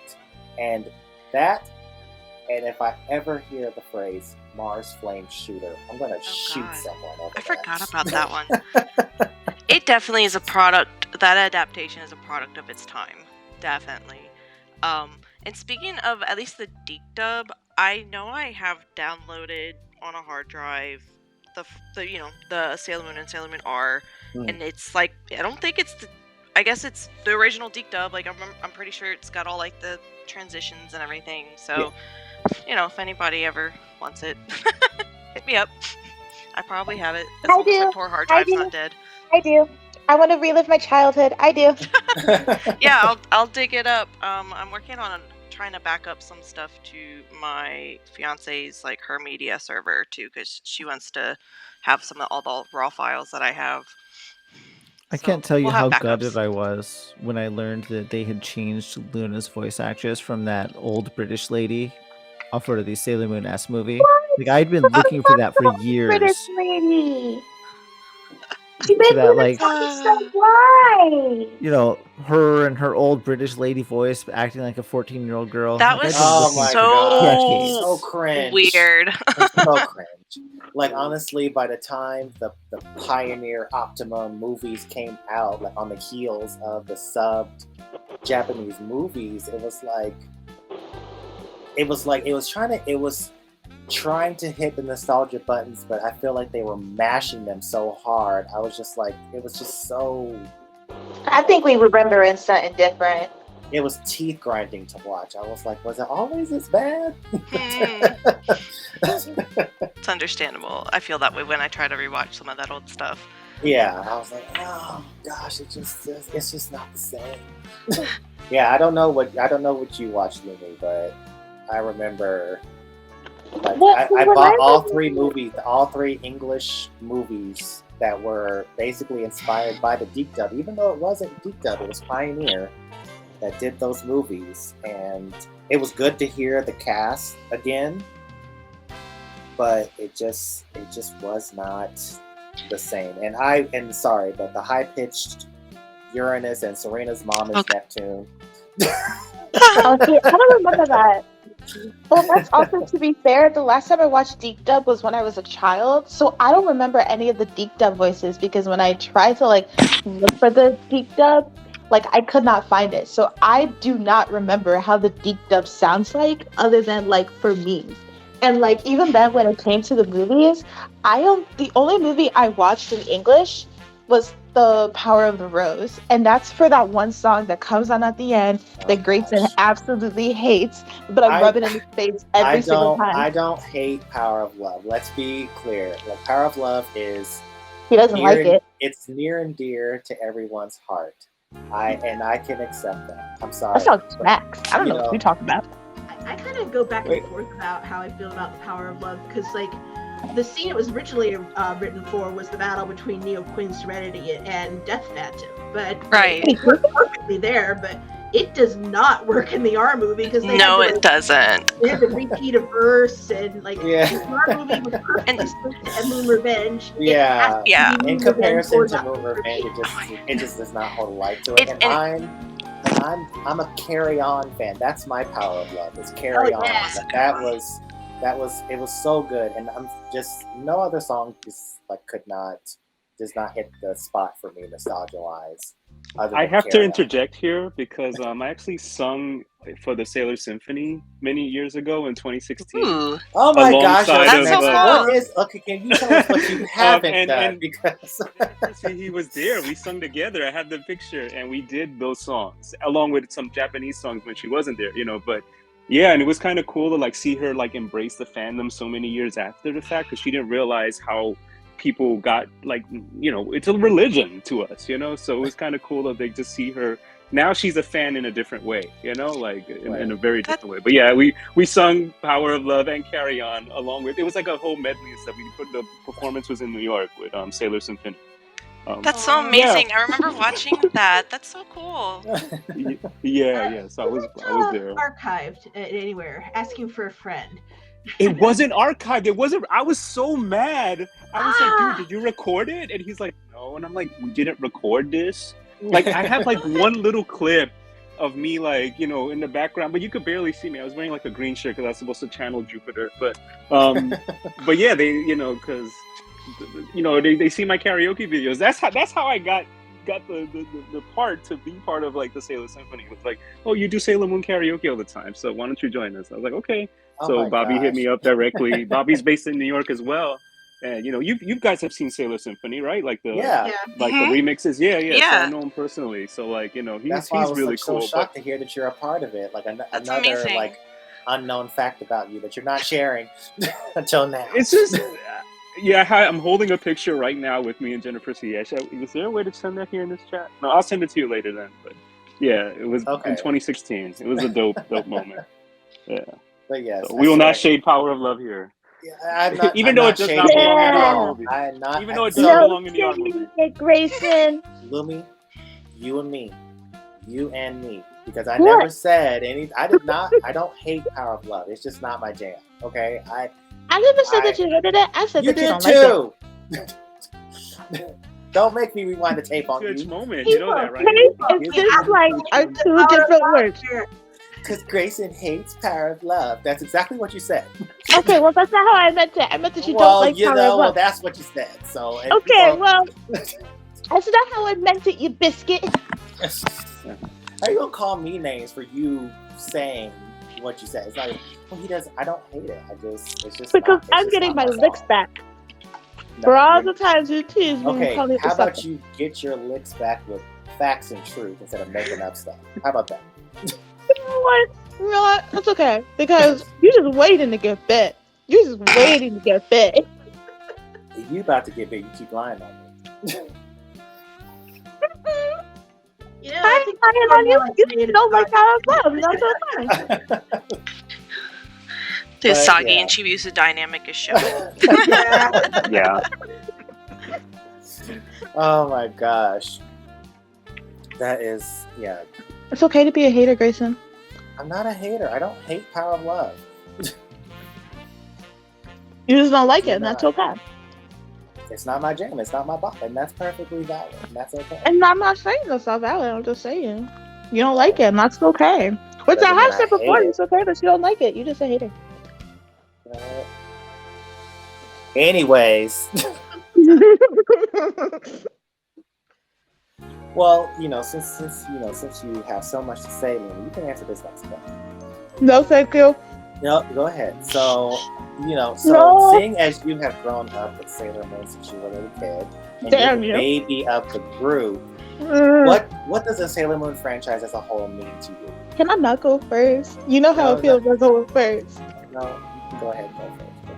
You know what? I think Sia Serenity actually wants to really answer this question. How about you answer? How about you kick it off for Sia Serenity for us? Just throw Brittany under the bus like that. Now you really got to answer the question. Because they never said whether or not they'd like to answer first. Would you like to answer first, Sia Serenity? No, I asked you first. Answer the question. Is your name Sia Serenity, Grayson? Either you're going to answer or you're not going to answer at all. No. No pressure. Can I at least finish chewing my pizza, please? No, answer the question. Eat your pizza after. Tell us what the Sailor Moon franchise means to you. What does it mean to you? Like, do you love it? I'm chewing my pizza. Give me a second. You don't have a second. You were waiting to be last like you always do, and now I'm calling you out. Come on. No, I'm pizza. I'm just chewing a pizza. I'll show you. You know what? Fine. Eat your pizza. I'm chewing a pizza. I have this imagine you asked her the question and she was like, "Oh, this is a great time to just start eating the pizza." Exactly. No, I've been So eating you know my what? pizza for 5 minutes. It's fine, Louie. No, I have legit 4 pieces. Okay, I'm ready. I did not say that. I did not say that chewing you my were. pizza. I did not say that you were lying. I didn't say I didn't believe you. But Brittany, please tell us what Sailor Moon means to you. Sure. You know what? Y'all just trying to get bit. I mean, like, Sailor Moon, I kind of want to say it kind of literally became my personality, sort of. Like, I just, like, hyper fixated on this so much, and it influenced me. It got me into art and drawing, which eventually led me going, studying art in college, even though I ended up, like, getting really burnt out and didn't do anything with my degree. But it still has a lot of meaning to me. Like, I just love it so dear. It's so close to me. It means so much. And what's been really amazing is with my fiance, she never watched it before, and we've been able to watch it together. I've been showing her the anime and the musicals and the live action, and she has fallen in love with it. And I love that I've been able to bond with her over this. It's like been one of the best things ever. Like, it's made me so happy. I am happy for you because I want that. It's, oh my god, get you a partner that will love Sailor Moon as much as you, because it is the best. Oh gosh, I remember when I was a kid and I was dating my high school sweetheart at the time, and I would literally get off the phone with them at 4 o'clock to watch Sailor Moon. I'm like, oh, like they were like, oh, I love you, no, I love you more. Oh, it's 4 o'clock, Sailor Moon's on, I gotta go. That's awesome. Oh gosh, Dan, what does Sailor Moon mean to you? That's I don't even know how to answer the question anymore. It was definitely one of the first series that I really connected with. That I really felt the need to like dive further into. Like other shows, like might have enjoyed. Sailor Moon was like the first one that I kind of like dove head first into. So it's always got that kind of like first, I guess that first love kind of feel. Right. And that's really just kind of. And it's always been more interesting the more I dive in, and yeah, that's probably the best way I can answer that question. I have to agree, because I think that as long as Sailor Moon has been around, I'm still learning things that I didn't even know back then. Thank you, Jason, for all the fun facts. But I think it's very interesting that even now, like 20 years later, like, we are still learning more about Sailor Moon, and newer Sailor Moon content is coming out. So I think it's a very interesting time. Like I was telling Sailor Tortilla the other day, you could have hit me over the head when they told us that we were getting a revival of the anime, because that did not seem like it was ever going to be on the horizon for us as Sailor Moon fans. So it was definitely a pleasant surprise, and we're very lucky to still be here in this space to be able to experience it, for the first time and acknowledge it and stuff like that. So I think that we're all very fortunate in that respect. Myrna, what does Sailor Moon mean to you? It is just the greatest expression of love and joy for me, because like when I was a kid, I got my mother into the series, and I know how ridiculously lucky I was there, because she would watch it with me. She'd happily order the fan subs. We'd talk about it for hours, and she carved out her own little niche in the fandom, because she published fan fiction, mostly about Mamoru and Usagi. Her name was Pandora Diane Macmillan, and we loved Sailor Moon, and we got into anime. Like my baby sister has the name of an anime character. I'm not going to say it here because privacy reasons, but okay. And just like I met my husband on Twitter because we were both anime fans, and like he mostly watched things like Fist of the North Star, so I got him into the series, and he absolutely loves it and how we talk about the series. And it's just been wonderful because like I lost my mother 3 years ago, and I miss dearly being able to talk with her about it. And I'm also really, really grateful that while like others, like I didn't have real life Sailor Moon fans, like I had my family and I had my online friends. And I don't know if I would still be here without Sailor Moon, without the love and compassion and understanding that she expresses. That like, and things like with Haruka in particular, like how she, as like a non-gender conforming lesbian, like it helps me to understand who I was as a queer person. Like, oh, I'm not straight, I'm not cis, and that's okay. I'm awesome.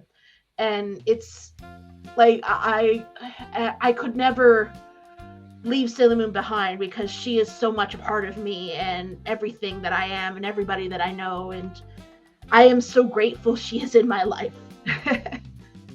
Oh, that's beautiful. I love it. That's definitely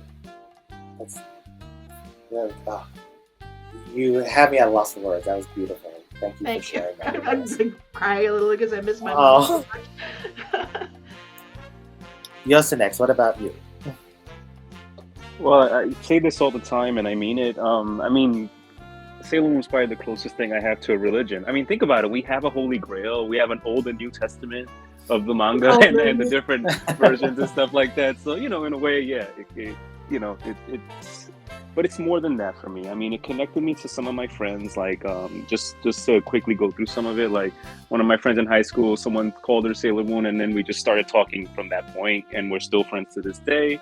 Another friend of mine in college was looking at Sailor Moon websites, and I tapped her shoulder, was like, "You're into Sailor Moon too?" And you know, I've connected with so many people through this series over the years, and it led me to studying Japanese, and I have to say it's definitely one of the things alongside with video games that you know, it encouraged me to like, yeah, let's go to Japan for a while. I've never left Brooklyn before, but let's go to Japan and do something crazy.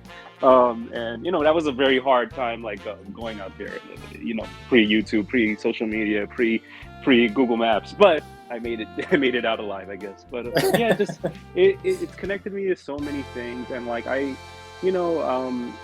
think I'll just always be a fan for life. If I were ever to have the courage to get a tattoo, I'd want to get a tattoo of Akuryo Tai-san, like the scroll on my arm on fire. Nice. But I don't have the courage to get a tattoo. I don't have the courage to get a tattoo. Yeah. Oh, you should. I'm so jealous. I would love that. I would love get a bookmark.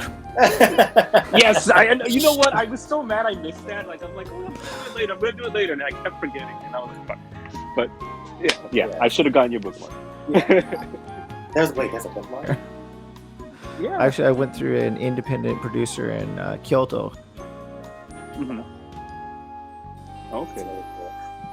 Yeah, I'm so jealous of Chiba Wolf, Brooke from Sailor Moon Fan Network, because she has the Cosmic Heart Compact tattooed on her. I love her tattoo. Her chest. It's so cool, and I'm like, I wish I had.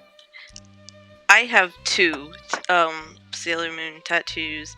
One is more like Sailor Moon inspired, and the other one was my very first tattoo, and it's the little bunny, moon, and star from the bed sheets. Oh, it's down on it's by my ankle. Yeah, and I have plans for others, but like money, they're just not cheap. Like I have chronic pain, so like I imagine that a tattoo is probably not very good for someone with a low pain threshold, but I always wanted the Saturn symbol in purple UV ink, so it would glow in the dark. Oh, that would be really cool. Oh wow, yeah. That's really cool. Sailor Moon definitely means a lot to me. I think it's like, and I've seen some commonalities in some of the answers from our guests, like over our past few episodes, where we've picked up a lot of our values from Sailor Moon. Especially when it comes to friendship and relationships. It sometimes defines like how we work or how we do our careers.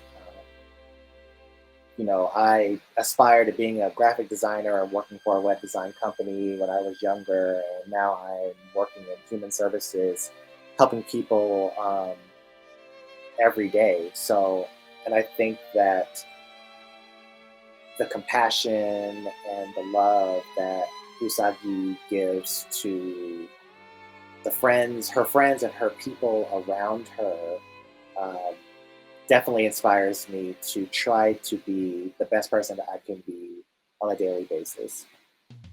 So Sailor Moon has always been kind of a guiding, um, like, force for me when it comes to, how I treat myself and how I treat others and stuff like that, because I definitely want to put my best foot forward when it comes to any interactions that I have, in spite of my social anxiety, where it's like it's easier for me to shy away from those interactions. But I think that, Usagi kind of gives me that courage to kind of like step outside of myself and push forward and challenge myself to engage in that way, even though it's really hard for me to do that.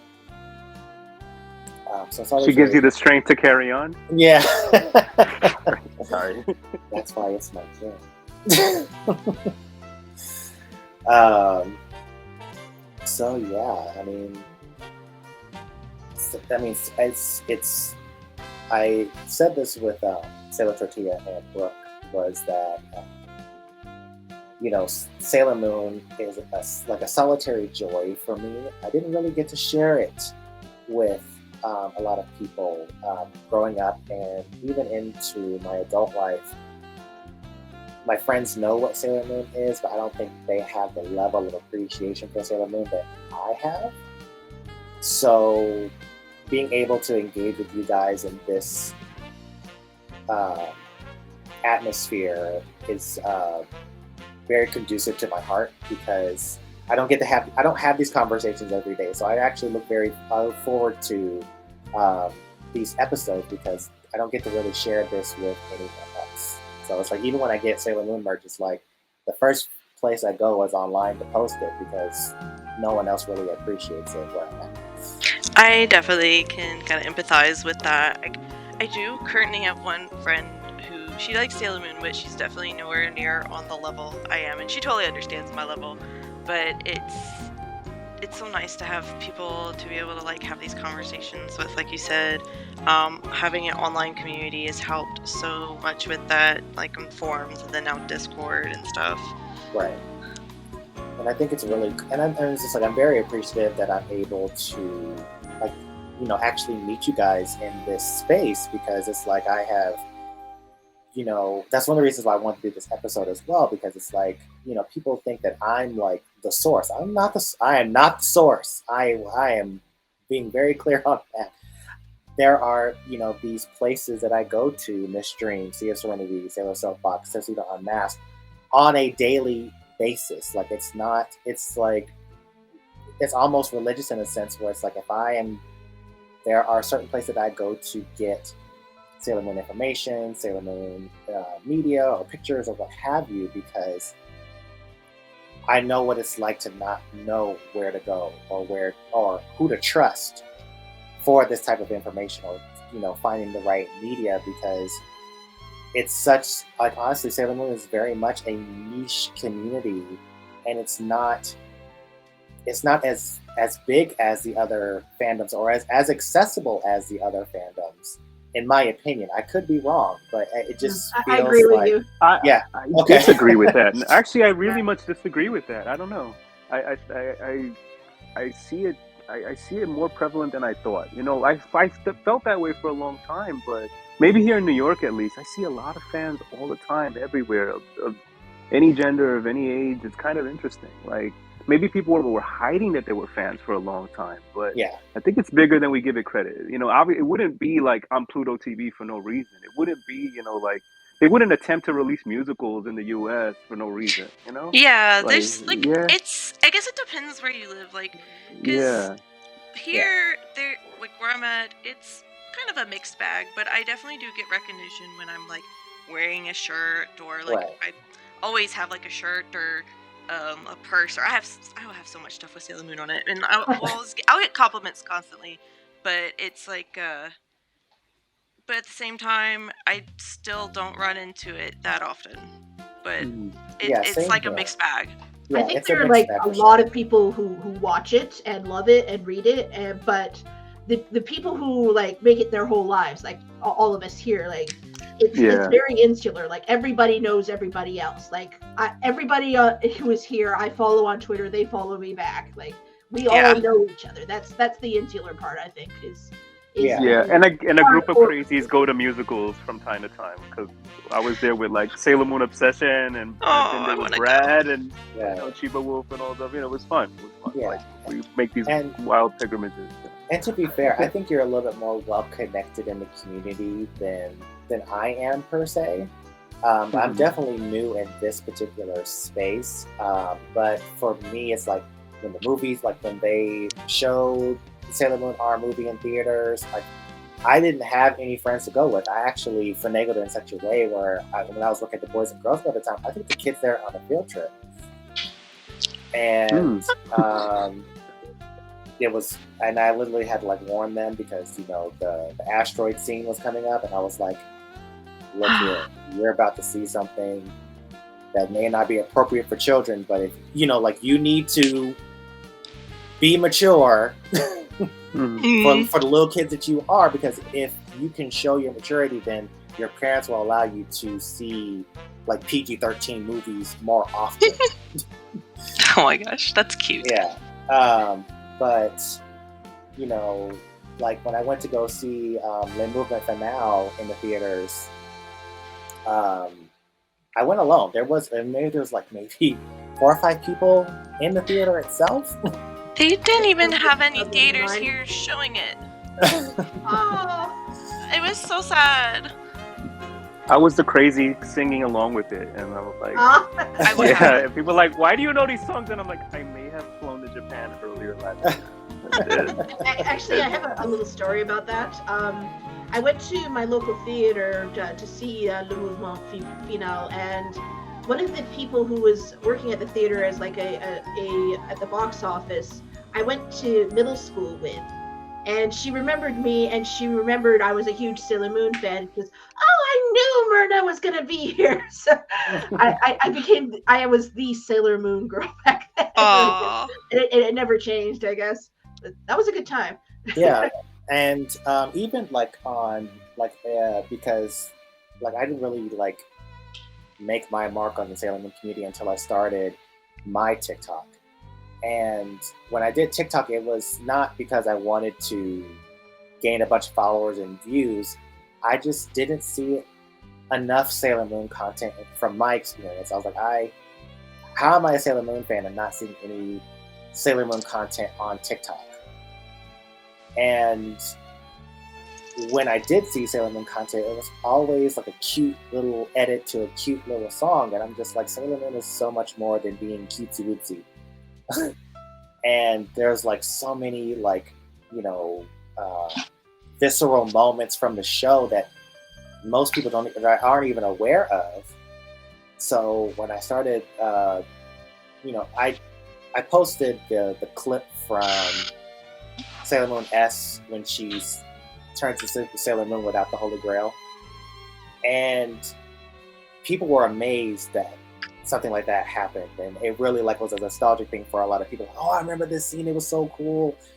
Please do more. And I had no intention of doing that, and so when I decided to make it like a TikTok thing, and I had to choose a name, the Sailor Moon guy was a name that I came up with because it was like the one thing that about my Sailor Moon experience is that I got a lot of flack because not only because I liked Sailor Moon, because I'm a man. Yeah, which is like so unfortunate that Yeah.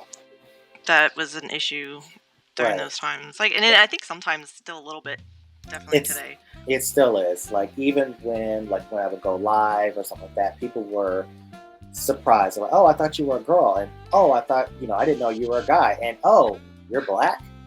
Oh, I have to admit, I am definitely guilty of assuming most Sailor Moon fans I've met online are usually girls. I go there girls first, and then if they are male, that's freaking awesome.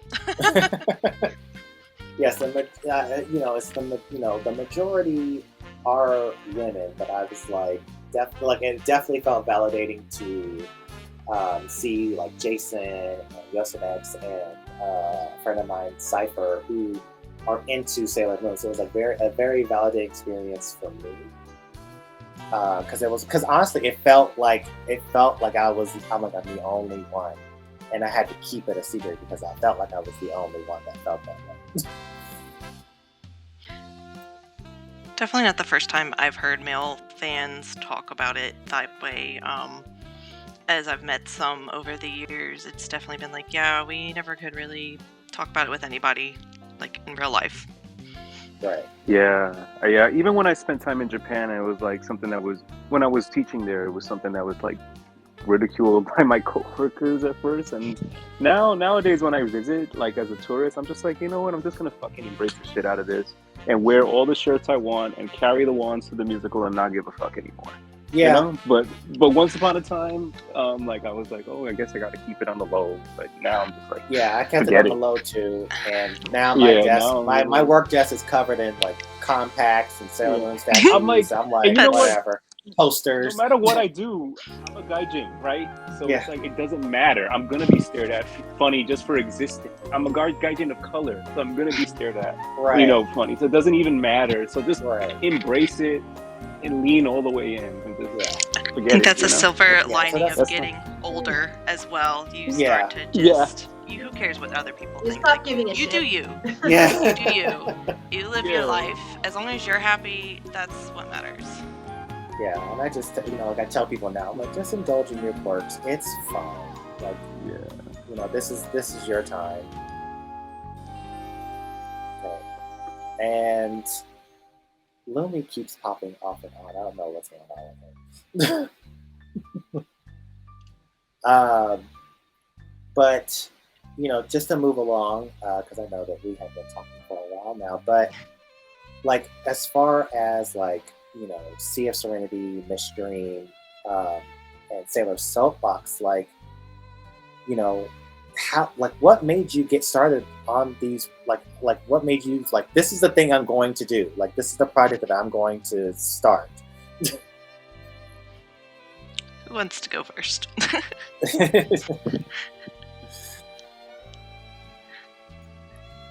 No volunteers? I'll go. I have no problems. The Adderall's flowing, the mouth is moving, so let's go.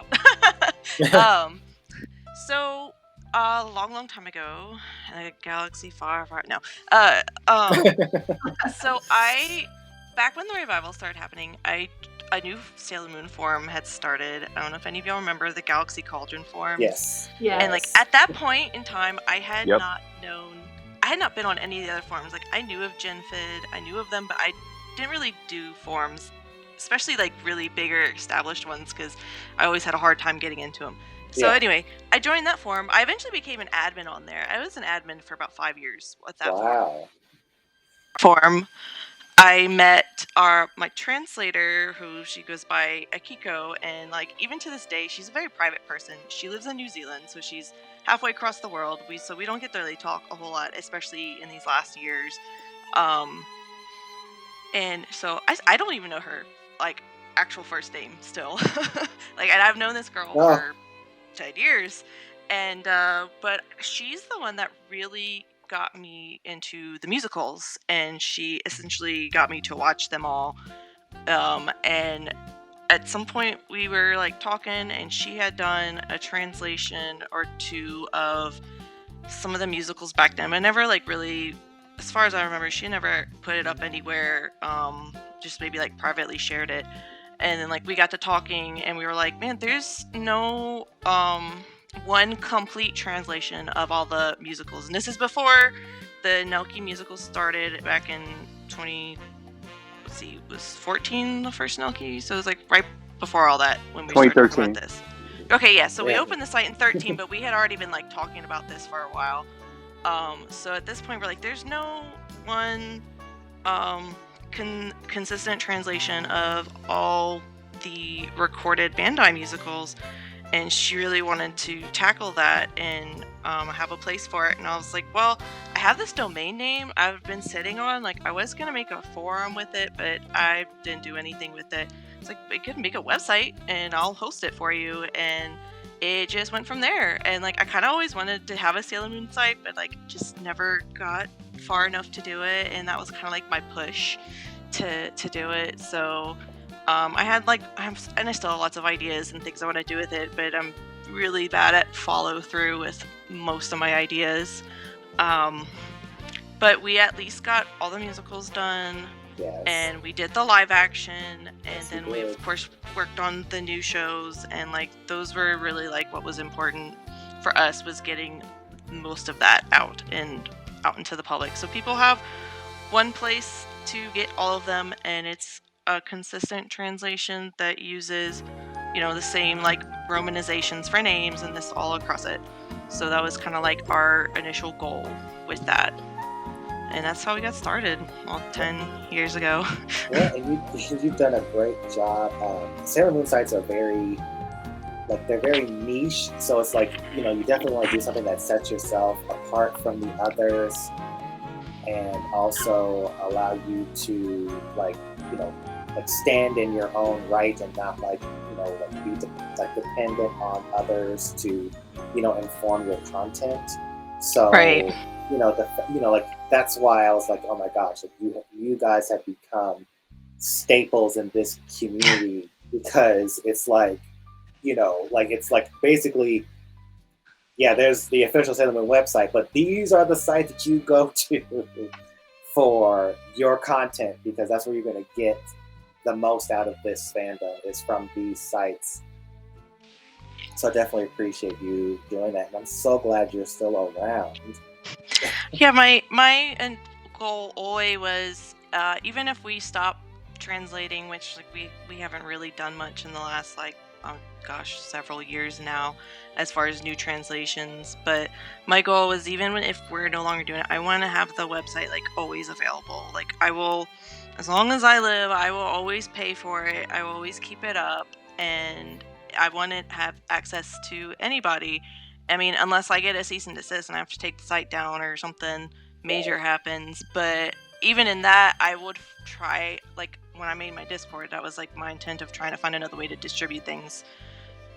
They're really hard to find media of Sailor Moon, because there's no local release like in the Americas, or really outside Japan, as far as the musicals and the live action series goes. So that's always been my goal. It's going to be there. Whenever I get really old and gray, I'm sure I'll find a predecessor to take over. I'm sure, but I would like it to be one of those things that stays around as just like a static website for people to get their Sailor Moon stuff from. So shout out to SailorMusic.net. Michelle Bacon, you are amazing. I really wanted you for this episode. Yes, I've used that website as a resource for years. And her previous site, Manga Style, that was Manga Style was the only place I could go to get the art book pictures, and it's still and like my good source. Quality scans. Yes, excellent. Dan, how did Miss Dream come about? Because I remember stumbling on to Miss Dream, and it was a happy happenstance for me, because it was like, where has this been in my life? It started out as a translation site, doing translations on request. That was actually before I came on there. When I came on, like, the goal of Miss Dream was to, similar to have like a unified translation. The manga had not even been announced for its release yet, so that was like a big project that was going on when I came on there. And like I'd mentioned earlier, my good work is usually behind the scenes, and I helped manage that project to maximize all the resources. We had so much stuff going on, but trying to get it done in the forums, so it was a challenge. And then as time went on, we wanted to do more of like capturing everything we could, and that's how we got into scanning RAWs, and things just kind of exploded from there. Yes. And just trying to keep that going as best I can, even now, still taking stuff apart, scanning. And we definitely appreciate you for it. Like, I love when I get the updates on the stream, like another backlog was done and stuff like that. And I love that you take your time doing it. Like, it's not something like, I hope you don't feel pressure to do it. I don't feel any pressure like when you guys like do the updates. I was like, oh, they took their time doing this, and it's good, it's great, and I'm glad that it's still chugging along. And I have to give a shout out to you because you did Sailor Moon Uncensored. Yep, that is correct. Back in, I think it was year 2000 at this point, is where the three of us kind of put our heads together and, decided to make that. Bob had seen what had been going on with Dragon Ball Z Uncensored and thought that would be good to do with Sailor Moon. And he also recognized that one person would not be able to do all that. That's when he came to, myself and Tiff. And it was funny because, we had been arranging that, trying to put that together. And then the Sailor Moon S dub just dropped on Toonami with only a week's notice. So we had to shift gears. that actually caused us to shift gears and delayed us in opening because we're like, well, it makes as much as, we want to go through the original 2 seasons, the new one's airing now. Right. So, so we kind of shifted gears to try to make it so we could, do as best we can with keep up with. Obviously, we're not going to do it like, we didn't do it live on the same day, but we at least had comparisons up in time where, the first reruns, you could actually, they'd be up in time. So you can see like the first reruns and actually like go alongside. So that was pretty cool being able to do that. It was really cool, and I, as a fan of Sailor Moon Uncensored and watching it, I literally was watching the show and looking at Sailor Moon Uncensored because I was like, they did cut this or they did change this, so it was seamless on your guys' end because I did not see any hiccups from what I experienced. So it was definitely my source when I was young and learning about Sailor Moon and wanting to learn more than what was on TV. Yes. And I remember finding it at some point and being like, oh my god, they robbed us of all this stuff. Yes. How dare they? Yeah. But like that, I definitely have memories of like Sailor Moon Uncensored and several other fan sites from back then, like really showing me all these things, like what it was really supposed to be. It was such an amazing resource. It was so clean, the black background, the logo, and I love how like when it was summarized, it would show you like the different colored sections of the screen that was like this was cut or this was changed. Like it was. Oh yeah, capturing those was certainly quite the. But it was like me and my best friend at the time. We were like scouring Sailor Moon Uncensored. Yeah, they did do that. And I can't believe they did that. And it was like, and we could tell, like even like they were like pointing out like they used the movie transformations rather than the TV versions and stuff like that. So it's like a lot of the stuff that I picked up and like tell people now I got from Sailor Moon Uncensored. So definitely. Like that's definitely a staple in my book too. Like so, I was very happy to hear that you were involved with that because I was like, because I don't, you never know. Even like Brittany was saying, like a lot of people went like they didn't reveal who they were or what they worked on, or they didn't really go by their real names. The internet was not and it's still not a safe place to really like tell people who you really are. So so it's like for me, it was like even like when Yosenex was like saying like he's with Jinbin, I'm like, how I didn't know that. So it's all cool. I love the connections that I'm seeing like in the community and stuff like that, and the commonalities that a lot of the guests have. Like they'll like mention these websites specifically by name and stuff like that. And I love like all. You guys like know each other and then work with each other in some capacity. So it's always good to know and good to hear. So, Lumi, are you okay? You've been like popping off and on. My connection is absolutely horrible recently, so I've just been like struggling with it. Well, I see you're sticking with us this go around. What do you mean this time around? Because you have been popping off and on throughout like this whole conversation. That's what I was saying. Like your connection is keeping you on this time. Oh yeah, that's Yeah, don't be trying to make it look like I'm coming for you. I think because you are, so I gotta make sure. I don't come for you unless You you say send for for me. What? Yes, No. yes, No. yes. Do I need to read out the whole conversation to the class? You're an instigator. That's what you are. Because I will. I'll do it. I have no shame. Mm-hmm. Also, I'm really sad I didn't get to say goodbye to Tuxedo Unmasked. I didn't even know he had to go. Yes, he joined us at midnight Japan time, and it is 2 a.m. where he is at, so I definitely appreciate him toughing it out with us, given that he had the most severe time difference out of all of us, and so I'm glad that he did take the time to meet with us. So he did stick around as long as he could, and he had a little one with him. So, yeah, I definitely appreciate that.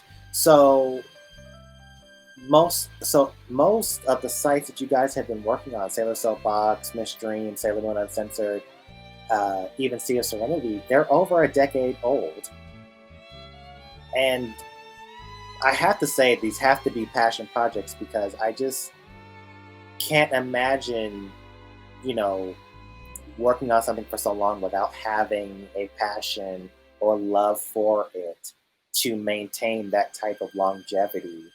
And like, have you guys faced challenges over the years as like, oh, I want to give up, or this is something I don't want to do anymore, or I wish someone would take it over? Have you ever felt that way at all? As far as the website Serenity goes, not really, because I've made sure it's just something that I do when I have time. And in the past few years, it's definitely not been something that's been a priority as far as like keeping it, like updating it or changing things. I mean, we've got everything kind of up that we want to have up. We would like to eventually maybe do our own fan subs of the Kaguya musicals and probably Musical Chronicles, since we didn't get an official stream of it like we did Kaguya. Right. A little salty about that. But no, like it's been with other things in life, like especially with when I was admin on the forums. I've at that point that almost took over as like a second job for me, and just like life things. But the website, no, not really. Like it's actually been pretty awesome. Like I met a lot of good friends, and I like my Discord server is small and like we're not like the busiest, but that works for me. That's right. The level I can manage. I can moderate and admin, so it's perfect. Like I'm totally fine with where I'm at right now. Nice. And just for a clarification, do you do everything on your own, or do you have like a small team that helps you with these things? It's just been me and the translator. So our translator does like, as far as the translation and timing and like typesetting and everything, like that's all her. Wow. I've been the one that just would encode it for the hard subs or try to learn how to do soft subs, which like I always have to go and remember how to do things because like sometimes we have so much time apart between projects. But it's mostly been me for the website. I've had minimal help over the years, here and there. Like I'll sometimes have people volunteer, like, oh, I so want to make graphics for your site, and I was like, okay. But it's hard getting like, I mean, and this is just in general with things. I find it's just hard for people to really commit to these projects in their like free time, which I totally understand because life is nuts and it's sometimes really hard to dedicate to these things. And like I don't like people like you. I know you had Sailor Tortilla and Ochiba Wolf recently. Like props to them. I don't know how she manages like either of them manage their social medias because I've never been good at all at keeping up with social media. Like I tried with Sea of Serenity. I made a Twitter. I didn't do much with it. Like it's just never been my thing. If I had somebody that was like wanted to do that for me, I would let them totally take reins of it. But outside of things like that, it's just I just mostly stick with the website and the Discord. Yeah, shout out to Sailor Tortilla and the Sailor Moon Fan Network because they are on top of everything. Oh my god, I wish I had like that drive and dedication for some things like they do. I love Ochi. She's amazing. So Yeah, props to her. yeah, like the fact they just stay on top of it. Like I can't imagine, and she said it's a full-time job for her, so I can't even imagine what it's like because it's like I try to stay up to date on things just for my personal sake, and I can't even keep up with everything. It's difficult, especially now. Dan, I know that you said you worked with other people on like Sailor Moon Uncensored, and I know that, and does that same ring true for Miss Dream? Like, there's a team of you guys that do this work, or do you carry the bulk of it? I mean, these days the bulk is really carried by myself and Fred. Okay. He does like a lot of the processing stuff, like after I scan, and he also does more of the social media stuff. But it used to be like when there was like more stuff going on, more things active, there'd be more of a team with like different roles to kind of help spread out responsibilities. These days it has sort of slowed down, so now we mostly just kind of acquire stuff and scan. And my current project of trying to reorganize the site structure and make everything a lot more better flow and experience altogether. That's a fun project, but it'll be good when that's done. But the reason I mentioned that is that that'll put like a good baseline, so for anybody to sort of like come in and out. As needed. If people want to volunteer, or very often we get people who want to donate scans in some sort of fashion too. So it is never a one-man show. These days it's kind of mostly just like me and Fred doing stuff, but Ellie helping with the acquisitions of stuff. But yeah, I mean, really, you're right. It is passion project, time management, and it's certainly taken me many years to get good time management. I used to have that kind of energy that was mentioned earlier. What you mentioned with them with Chibu and Sailor Tortilla. I used to have that kind of energy keep up, and you saw that on Sailor Moon Uncensored in the early aughts. Right. I can't do that anymore. It's not that high of a priority. I still enjoy it. It's just not a high priority. I've gotten much better with time management over the years. So the past couple of years, obviously, not so much on this site. Kind of picking things back up this year as things go, but. A lot of the groundwork, thankfully, at this point has been done, so it's not as big of a time sink as it has been in the past, and that certainly has been a help. Right. I think that time management is a big thing. I think that even with my projects, and it's something that I want to do because it's something that I want to see in the community, but it's also trying not to let the community dictate how I pace myself when it comes to the projects that I'm working on, because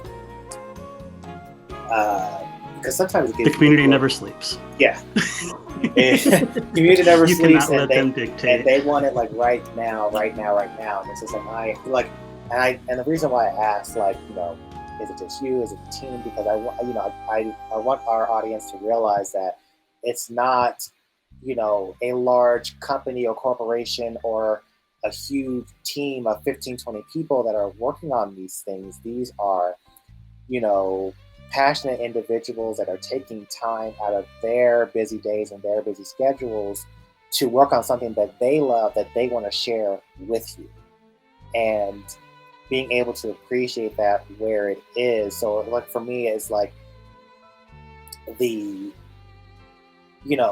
like when I check in on like Sailor Soapbox or Mystery or Sea Serenity, my thought isn't, well, they haven't updated since da da da da da. It's like, let me, it's. I love that you guys have like your your archives and stuff like that, where it's just like it may not be like sparkling brand new fresh off the presses because there's so much content to get through. Like, I would understand someone if they like, oh, I've read everything on Miss Dream. I know they haven't, and I'm waiting for the newest thing to come out. I know that's not the case because I go to Miss Dream all the time to read, to do my research as well. So it's like, a friend of mine was saying, he's like, because the new trailer for Cosmos came out with Uranus and Neptune, and they were like, well, this is the only time that we're going to see submarine Veil on Tide, and it's unsuccessful against Iron Mouse, so we're never going to see it again. I'm like, wait, didn't she do it like later on in the series? And so I had to like I was like, let me go to Miss Dream and look up this particular act and find this particular panel. Like, oh, she does the Galactica Veil on Tide later on in that arc. So I like explained that to him. I was like, oh, it does happen again. It's just later, because I try not to be haphazard with my answers, especially in the community, because I want to be as accurate as possible or point them in the right direction and stuff like that. So I definitely like appreciate the fact that this information, these resources are available, like, and I'm not like sitting there like commenting like, you guys haven't finished the perfect edition yet, and I'm like, there's a whole like the whole revival editions are already done and it's pretty much the same thing.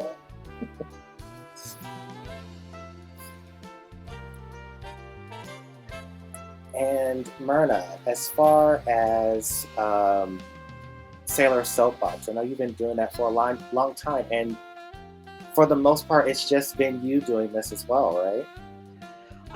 Yeah, it's basically just me, and because I can't work for health reasons, the maintaining the website and the Patreon is my full-time job. And like from day to day, like I feel like if I am not working on something or making something, I feel useless. Like I have this huge drive to want to do things and be productive, and my body half of the time says, oh no you don't, you go lie down now. And Right. it is so frustrating trying to work around that. But it's also like I try to remind myself, like, maybe you haven't done anything today, but look at all that you have done in the last few years. Look at how you are making people happy. Look at how you have made something you can be proud of. And I try to balance that, oh, you're useless thing with, no, you're not. Look at the thing that you have done. Look at what you have made. And it is just, there's that push and pull all the time, but it's Right. like, I love that I have the ability to just like set my own schedule for the most part, that I can be like, okay, today I am going to use Google Translate to try to figure out the titles of this new CD that just came out. Right. Or today I am going to check my source for new scans to see if I can turn it into a wallpaper. Or like today I am going to run VLC and automate some screenshots. And I like that I can just hop around to different projects, but it's like really the main challenge for me was just working around my disability. And just like there's also that frustrating thing where you feel like you are speaking and no one's listening. Oh yeah.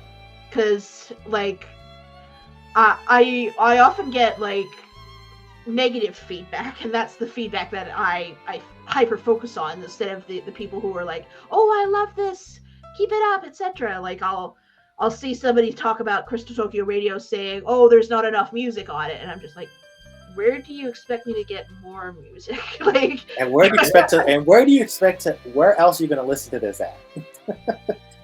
it's like I have things that I know no one else has because I ripped the audio myself, but like Right.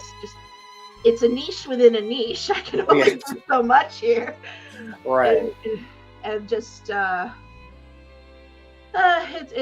hate the brain's impulse to be like, oh, you disappointed this person, therefore you were disappointing all people, or oh, you didn't get any comments on this new thing or retweets, it must have failed, that kind of thing. And it's I hate the person I call the depression monster.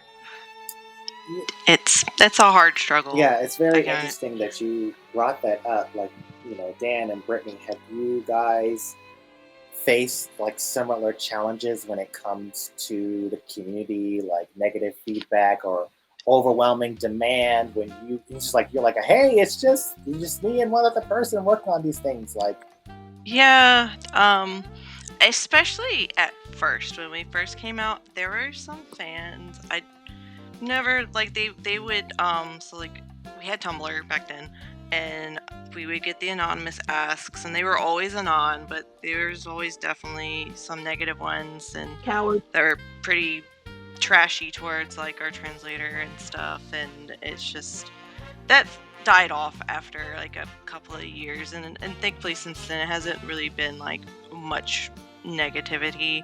But I do stay kind of like low on social media outside like the Discord in general, so I think I try not to attract that either. right. But I know it was like kind of a frustrating thing. It did have like my translator, it made her not like want to be really involved in the Sailor Moon community much, and I know she's experiencing similar issues because she decided to take it upon herself to do some Pokemon fan subs, and I know that has come with the consequences of attracting the Pokemon fans that are having something negative about everything. Oh goodness. So yeah, it's there, it exists. Thankfully, like MySpace on Discord, we're all very positive. Like if we get like a negative or troll, like I'm just like, yeah, you can go, bye. Right. I don't want to do. I've been around too long now to deal with that. I don't want to deal with that. And Dan, as someone that's been engaged in this space for, oh my gosh, it's been like over 20 years since Sailor Moon Uncensored came out. Like, have you like developed a thick skin to all of this? Like when it comes to demand and feedback? Yeah, I mean, it just really comes with the test of time. And, what's helped over the years is that I've sort of like, as time has gone on, I've sort of put myself out there less and less, and that's been a help. Yeah. To be frank. Not engaging back or giving a platform for that has certainly helped. It's just an unfortunate thing to see, and it's one of those things that it'll never go away, but if you don't give it attention, there'll be less of it, is what I've kind of found over the years. Yes, that definitely rings true. And I have to like thank each and every one of you for taking the time out to join us on this podcast. And because, you guys are, you guys have busy lives, you guys have these projects and stuff like that. So I know that when I was reaching out to some of you initially, it took me a while to actually get a hold of you because it's like, who knows what type of spam you guys get or what your DMs look like on Twitter or social media in general. It's more like crickets for me. Yeah, but it's like, it's like Tuxedo Unmasked, for example, like Jason. It took me a few tries to get a hold of him because I was like, because I don't know like what would be the best way to contact. Like I go through websites, I go through contact forms. I do, I try not to like engage in a public space where I am commenting on a tweet or on Facebook and kind of like calling people out. Like I try to do it in a respectful manner. And I'm glad that you guys were responsive and kind about it, and that you guys took the time out to join us because most of the people that I have invited so far, they're surprised that I'm inviting them onto the podcast. Like, why do you want us on the podcast? Because you do Sailor Moon stuff, and it's great, and it should be shared with everyone. And you're like, really? Like, I didn't think anybody was paying attention like that. I was really surprised when I got the email. I was like, ooh, that's really cool. I've been looking forward to this. Yep, same on my end. I was just like, it almost feels like not real, but neat. I was like, wait, I'm a staple? I'm accepted? I'm thrilled, but I'm also like, oh my god, I'm with like these people who I owe so much to, and like, because like I go to all of your websites and you do too, and it's like, wow, I am in some illustrious company here. And yet, like, you're just regular guys, and like Dan and Jason I consider like close friends as well. So it's interesting that like we have this simultaneous like, oh, I'm just a little guy, whereas I am staple. Oh, Yeah, it was I definitely. Yeah, it's amazing. Like, what you guys do is amazing, and like, I guess for me, it's like, you guys have been present in my life, like especially throughout my Sailor Moon journey at one point or another. So it's just like, it means a lot to me, and I know it means a lot to other people to be able to have you in this space and to be able to hear your stories and stuff like that. And, just to show like my appreciation for you guys, can you tell us like how can we as a community continue to support you in the work that you do?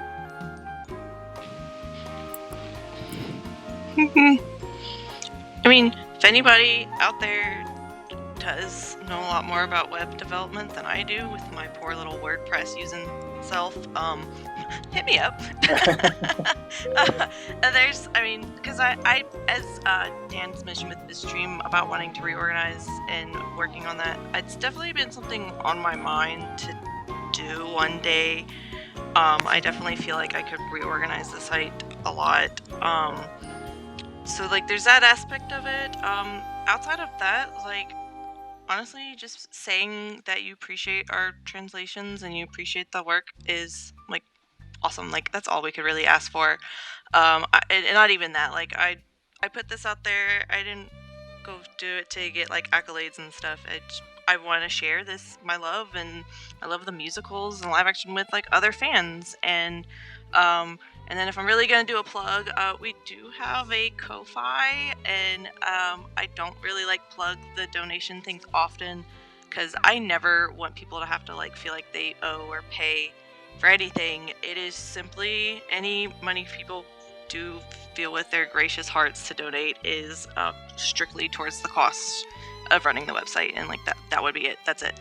I've been very frank and transparent about what that's Put for. it out there, because getting the actual physical media ain't cheap. No, it's not, and I don't get a lot of it. I'm so very grateful for, especially in my Discord community, the members there are awesome, and they will often share with me things they get. I do try to buy some of like the new musicals and stuff, but it's been super helpful to have people donate their raws to us because, let's face it, $80 for a DVD plus shipping is, whew. Yeah. Shipping costs are just absurd. Yes. Oh god, they got so bad. That's like the worst part is the shipping. That's what kills me. I just ordered the Cosmos Image Songs pack or whatever they're releasing with Ooh, yes. with the new songs, and like the shipping was more than the item. Wow. Right. I was just looking at that on CD Japan. Yeah, that's where I ordered as well. Because it's Yep, I use them a lot. And the musical festival chronicle, like I was just like, I can't spend $100 on this. I'm sorry. And then like that's $100 US, which is like 120 Canadian. So like it just it burns a hole in my already empty pockets. So and I bought that because I was just like, it has the live CDs. Like we never get live CDs now or anything from these new shows. Like, oh my god, okay, I'm definitely gonna have this for my collection. Like, so yes, Tuxedo Unmasked also has a Ko-Fi or Ko-fi or how you want to call it. Whatever. So please feel free to donate to him because he does great work too. Like he does not have to do this at all, but he chooses to. He also released a book, Prism Power. It is available on Amazon. It's a great read. I am still reading it now. I love it. I bought the hardcover copy and I love it. So I'm definitely plugging him in because he had to jump off, and we're wrapping up here soon. Dan, I've donated to Miss Dream in the past, but can you share like how we can support you in addition to donating to Miss Dream? Oh, wow. Thank you very much. That's what I was going to bring up. If people ever want to help, like, donation is really always the best thing. Like, if people donate scans or money, we've got a donation page on this stream where you can use PayPal or whatever format, and we have people who donate scans all the time. If people are always willing to do that, that's always good. We're always looking to expand our library out, and just sharing and positive feedback is always just never expected, greatly appreciated. Just we're so, as we had mentioned earlier, we're so used to seeing not that, so good words always makes our day. And we'll definitely include those links in this podcast episode so that way you guys will be able to access those donation pages as well as the websites easily. And before we go, I just wanted you guys to kind of like share some encouraging words to the audience. And I'll kick us off. I'll let Yosenex go after, then Lumi, and then our guests, and then we will bring it down to a close. So I mentioned this earlier. The world is crazy right now, and we're all dealing with a varied set of circumstances, and you're doing your best. And I mentioned this when we talked with Ochiba, Wolf, and Sailor Tortilla, where it's like, if you've taken care of everything that you're supposed to, you paid your rent, you paid your bills, and you have, a little extra money, buy yourself a coffee, go buy that t-shirt that you want, or put that money towards, some merch, do it because you deserve it. Treat yourself. It's the best day of the year.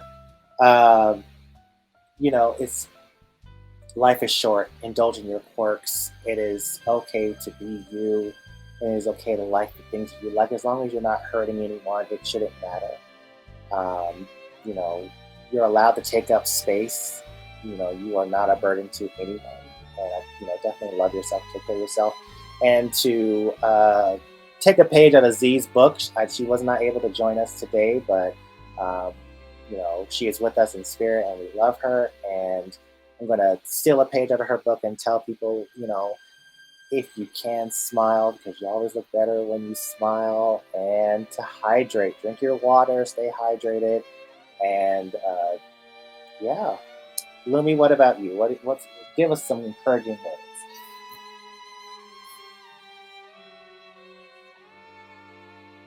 Hey,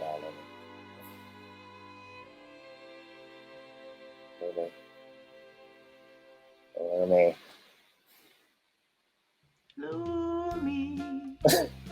Oh no! Lumi, come back to Right. Silence is golden. Yeah. That is her encouraging words, right? All right. Yosenex, what about you? Encouraging words. It's hard to find encouraging words sometimes because it just feels like everything's always on fire, right? If we're just being honest with ourselves. But despite that, we're still here, right? We're still, following our passions. We're still, very much, you know, um, we were able to have this opportunity to connect, in a virtual space. So that's always something kind of beautiful. But in terms of encouraging words, I almost want to sing some Sailor Moon lyrics, but I don't know which ones to draw from right now. But I think The new exactly. I just feel like just embrace your passions, embrace your hobbies, find a way. And I'm telling this to myself as well. Find a way to express yourself more. I'm still trying to figure that out. Every so often I'll tweet something, some random Sailor Moon fact or whatever, some random image, and I go to bed, I wake up and it's 1,000 likes. And I'm like, oh, maybe I should be doing something else, and I don't know what to do. So like find a way to express yourself creatively and break out of the fact that creativity doesn't have to be just like drawing or art. I can't do any of that stuff. It can be like pictures, it can be song, it can be anything else. So like I think that everyone in these kind of in our fandom and things like that has the potential to like express themselves creatively, whether you know it or not. And it doesn't have to be in traditional fine art. Um, Aside from that, also just remember to take time for yourself and like if things are seeming like if something's overwhelming, if something feels like it's just a chore and not making you happy, it's okay to step back. And I think that's really important. So there you go. Anything else, I'll just rant. So I'll stop myself here. That's great, and I want to thank you for taking the time. I know it's kind of short notice, asking you to step in as a guest host since he was not able to join us, and I'm definitely looking forward to next month's episode because you will be joining us again as a guest host, and we'll be talking about the English localization deep dub Clover Way viz, like all good things English. Yeah, we'll sing all the lovely numbers. We'll sing Yes, Rainy Day. Yeah, I will specifically include Power of Love in that episode for our English fans. Like that'll definitely be part of the agenda there. Brittany, can you share some words for us, please? I'll try. Put me on the spot. Nah. Honestly, like I definitely agree with what all y'all has said so far. I mean, make sure you're taking care of yourself. Don't be afraid to be who you are or show your emotions. You are valid for being you. Like your worth is not based on anybody else. You have value and worth because you are you and you exist. And it's a hard thing to come to terms with, and but it's doable. Like it's doable. If you feel like your life is going nowhere, you can change it. Things can change. It might not seem like it in your darkest times, but they can. I've definitely experienced that in my life, and it's really amazing once you really start to embrace yourself and love yourself the way you should. So always treat yourself with kindness. Treat yourself like you would treat your best friend. Don't beat yourself up. It's so important. That's beautiful. Myrna. So the main thing I want to emphasize to listeners is you never know when your dreams are going to come true, so don't ever give up on them. Because in high school, I wanted to be a DJ, and those dreams fell through because of like university requirements and so on. And then one day I'm listening to my Sailor Moon collection on iTunes, and I think, I wonder if somebody else would be interested in doing this. And I was just like, you know what, girl, go for it. And I built all of that on my own, and I absolutely love what I do. And at the same time, like with the screenshots and the photoshopping, like years ago, I was thinking, I wish I could use this scene in a wallpaper, but the only source I have is too small. I wonder if there are better sources out there. And then I ended up just creating those better sources. So it's just, you never know where you're going to find something that you can give to the world. You never know when something that you thought you had to give up on is just going to blossom before your eyes. So there's always hope. There's always time. That's wonderful, and I have to commend you for not letting your disability hinder you from doing what you love to do. And that comes from a place near and dear to my heart. I'm the legal guardian for my younger brother who has a severe to profound mental disability. He cannot talk or express himself. So I think that's part of the reason why, I try to live my life to the best of my ability and to embrace the quirky parts about myself, including liking Sailor Moon, because he is unable to, so I basically do it for him as well. And he is doing great. He is thriving and living his best life too.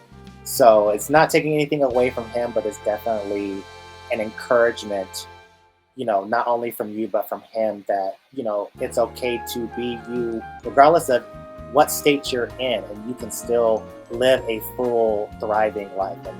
And that speaks volumes. So thank you so much. That's lovely.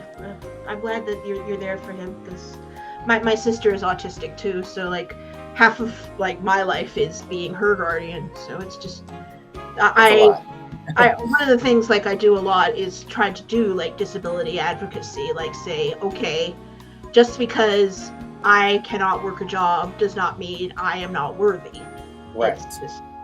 I would love to have more money, so would everybody, but it's just this is the life I was meant to have, and whatever I do every day is okay. Right. Exactly. And it's valid. Valid! And Dan, certainly but not least, can you close us out with some encouraging words? I'll try. Y'all have been so good already. I think the only thing that I can think of that I haven't heard in some capacity yet is just like when positive things happen, because they will. Everything's a cycle. Embrace and don't feel guilty.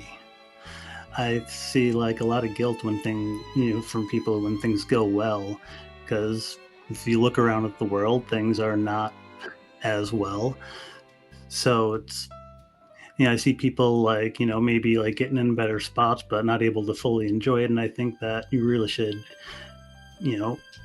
embrace victories whenever you can. I mean, we all need the break from everything that's going on. And I think we need,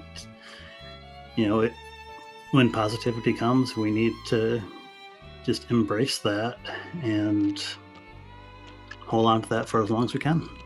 Absolutely.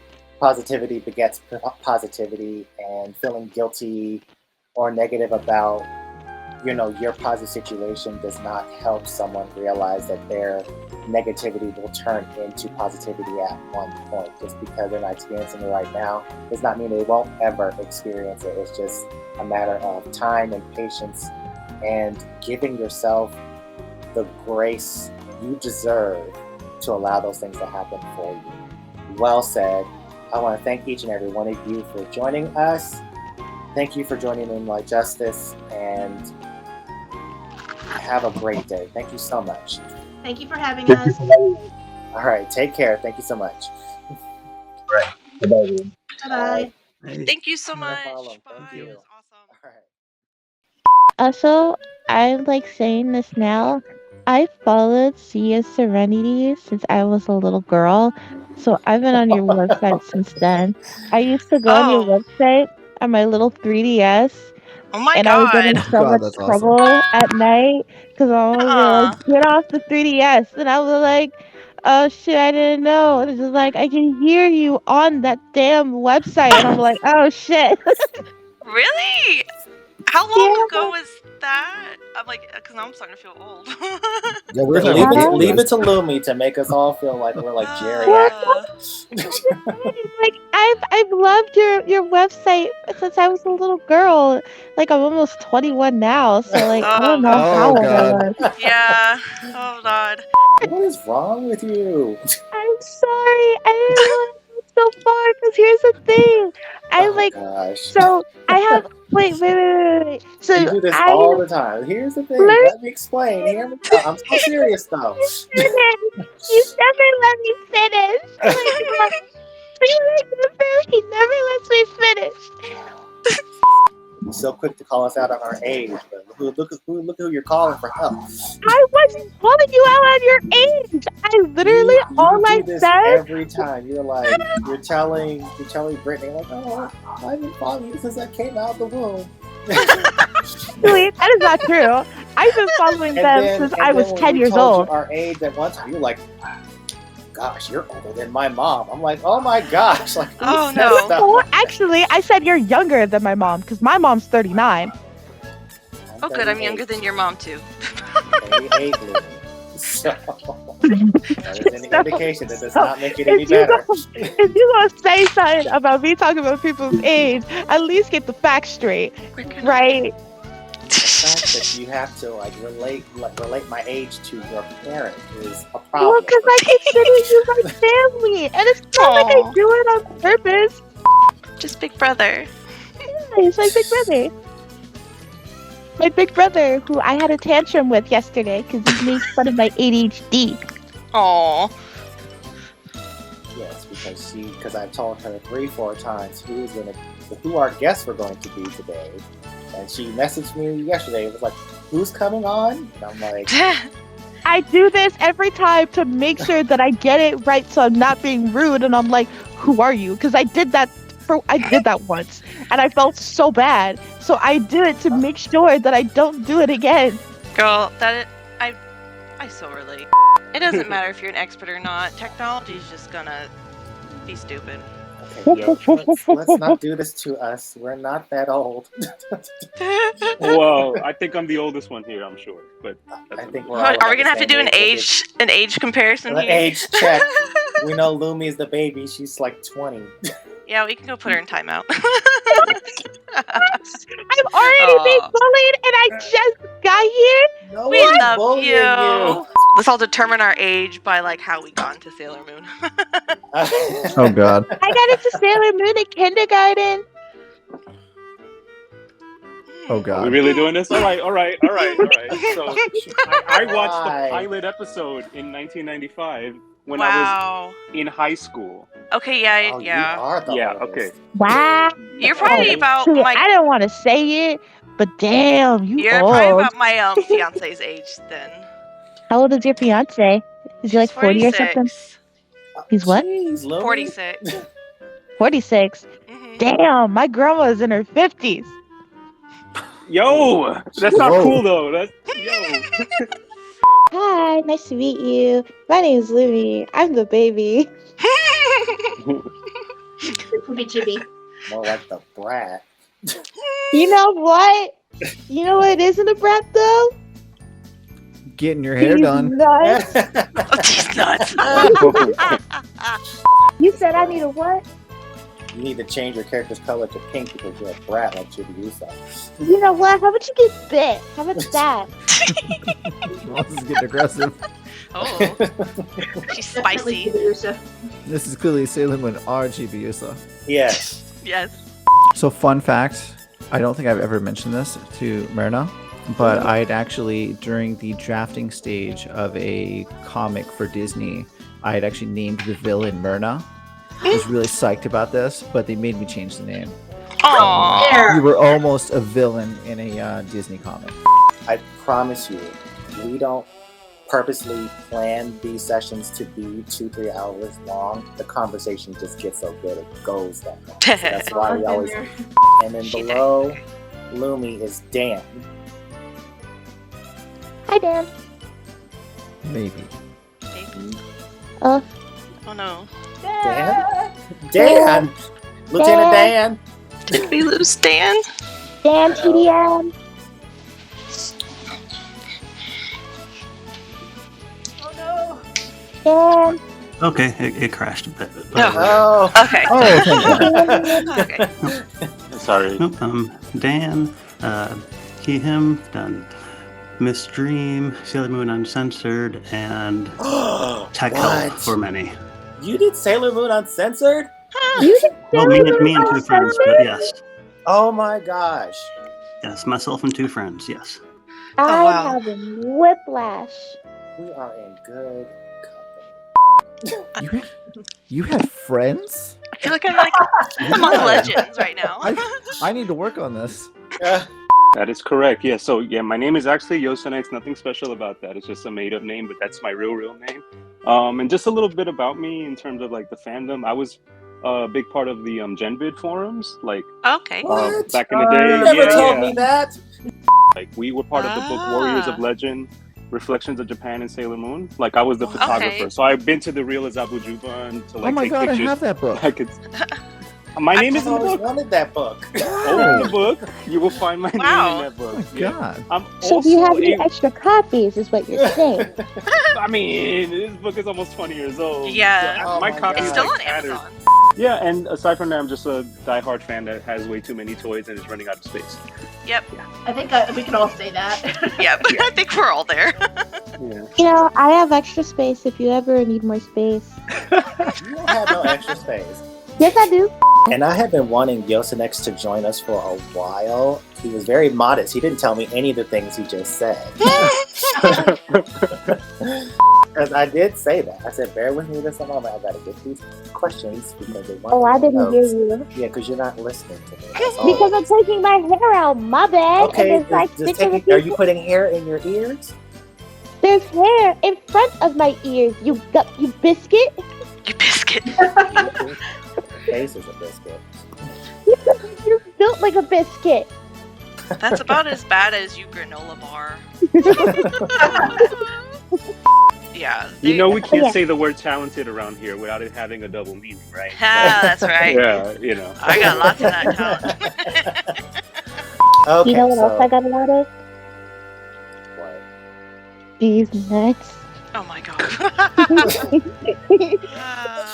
Okay, so, all right.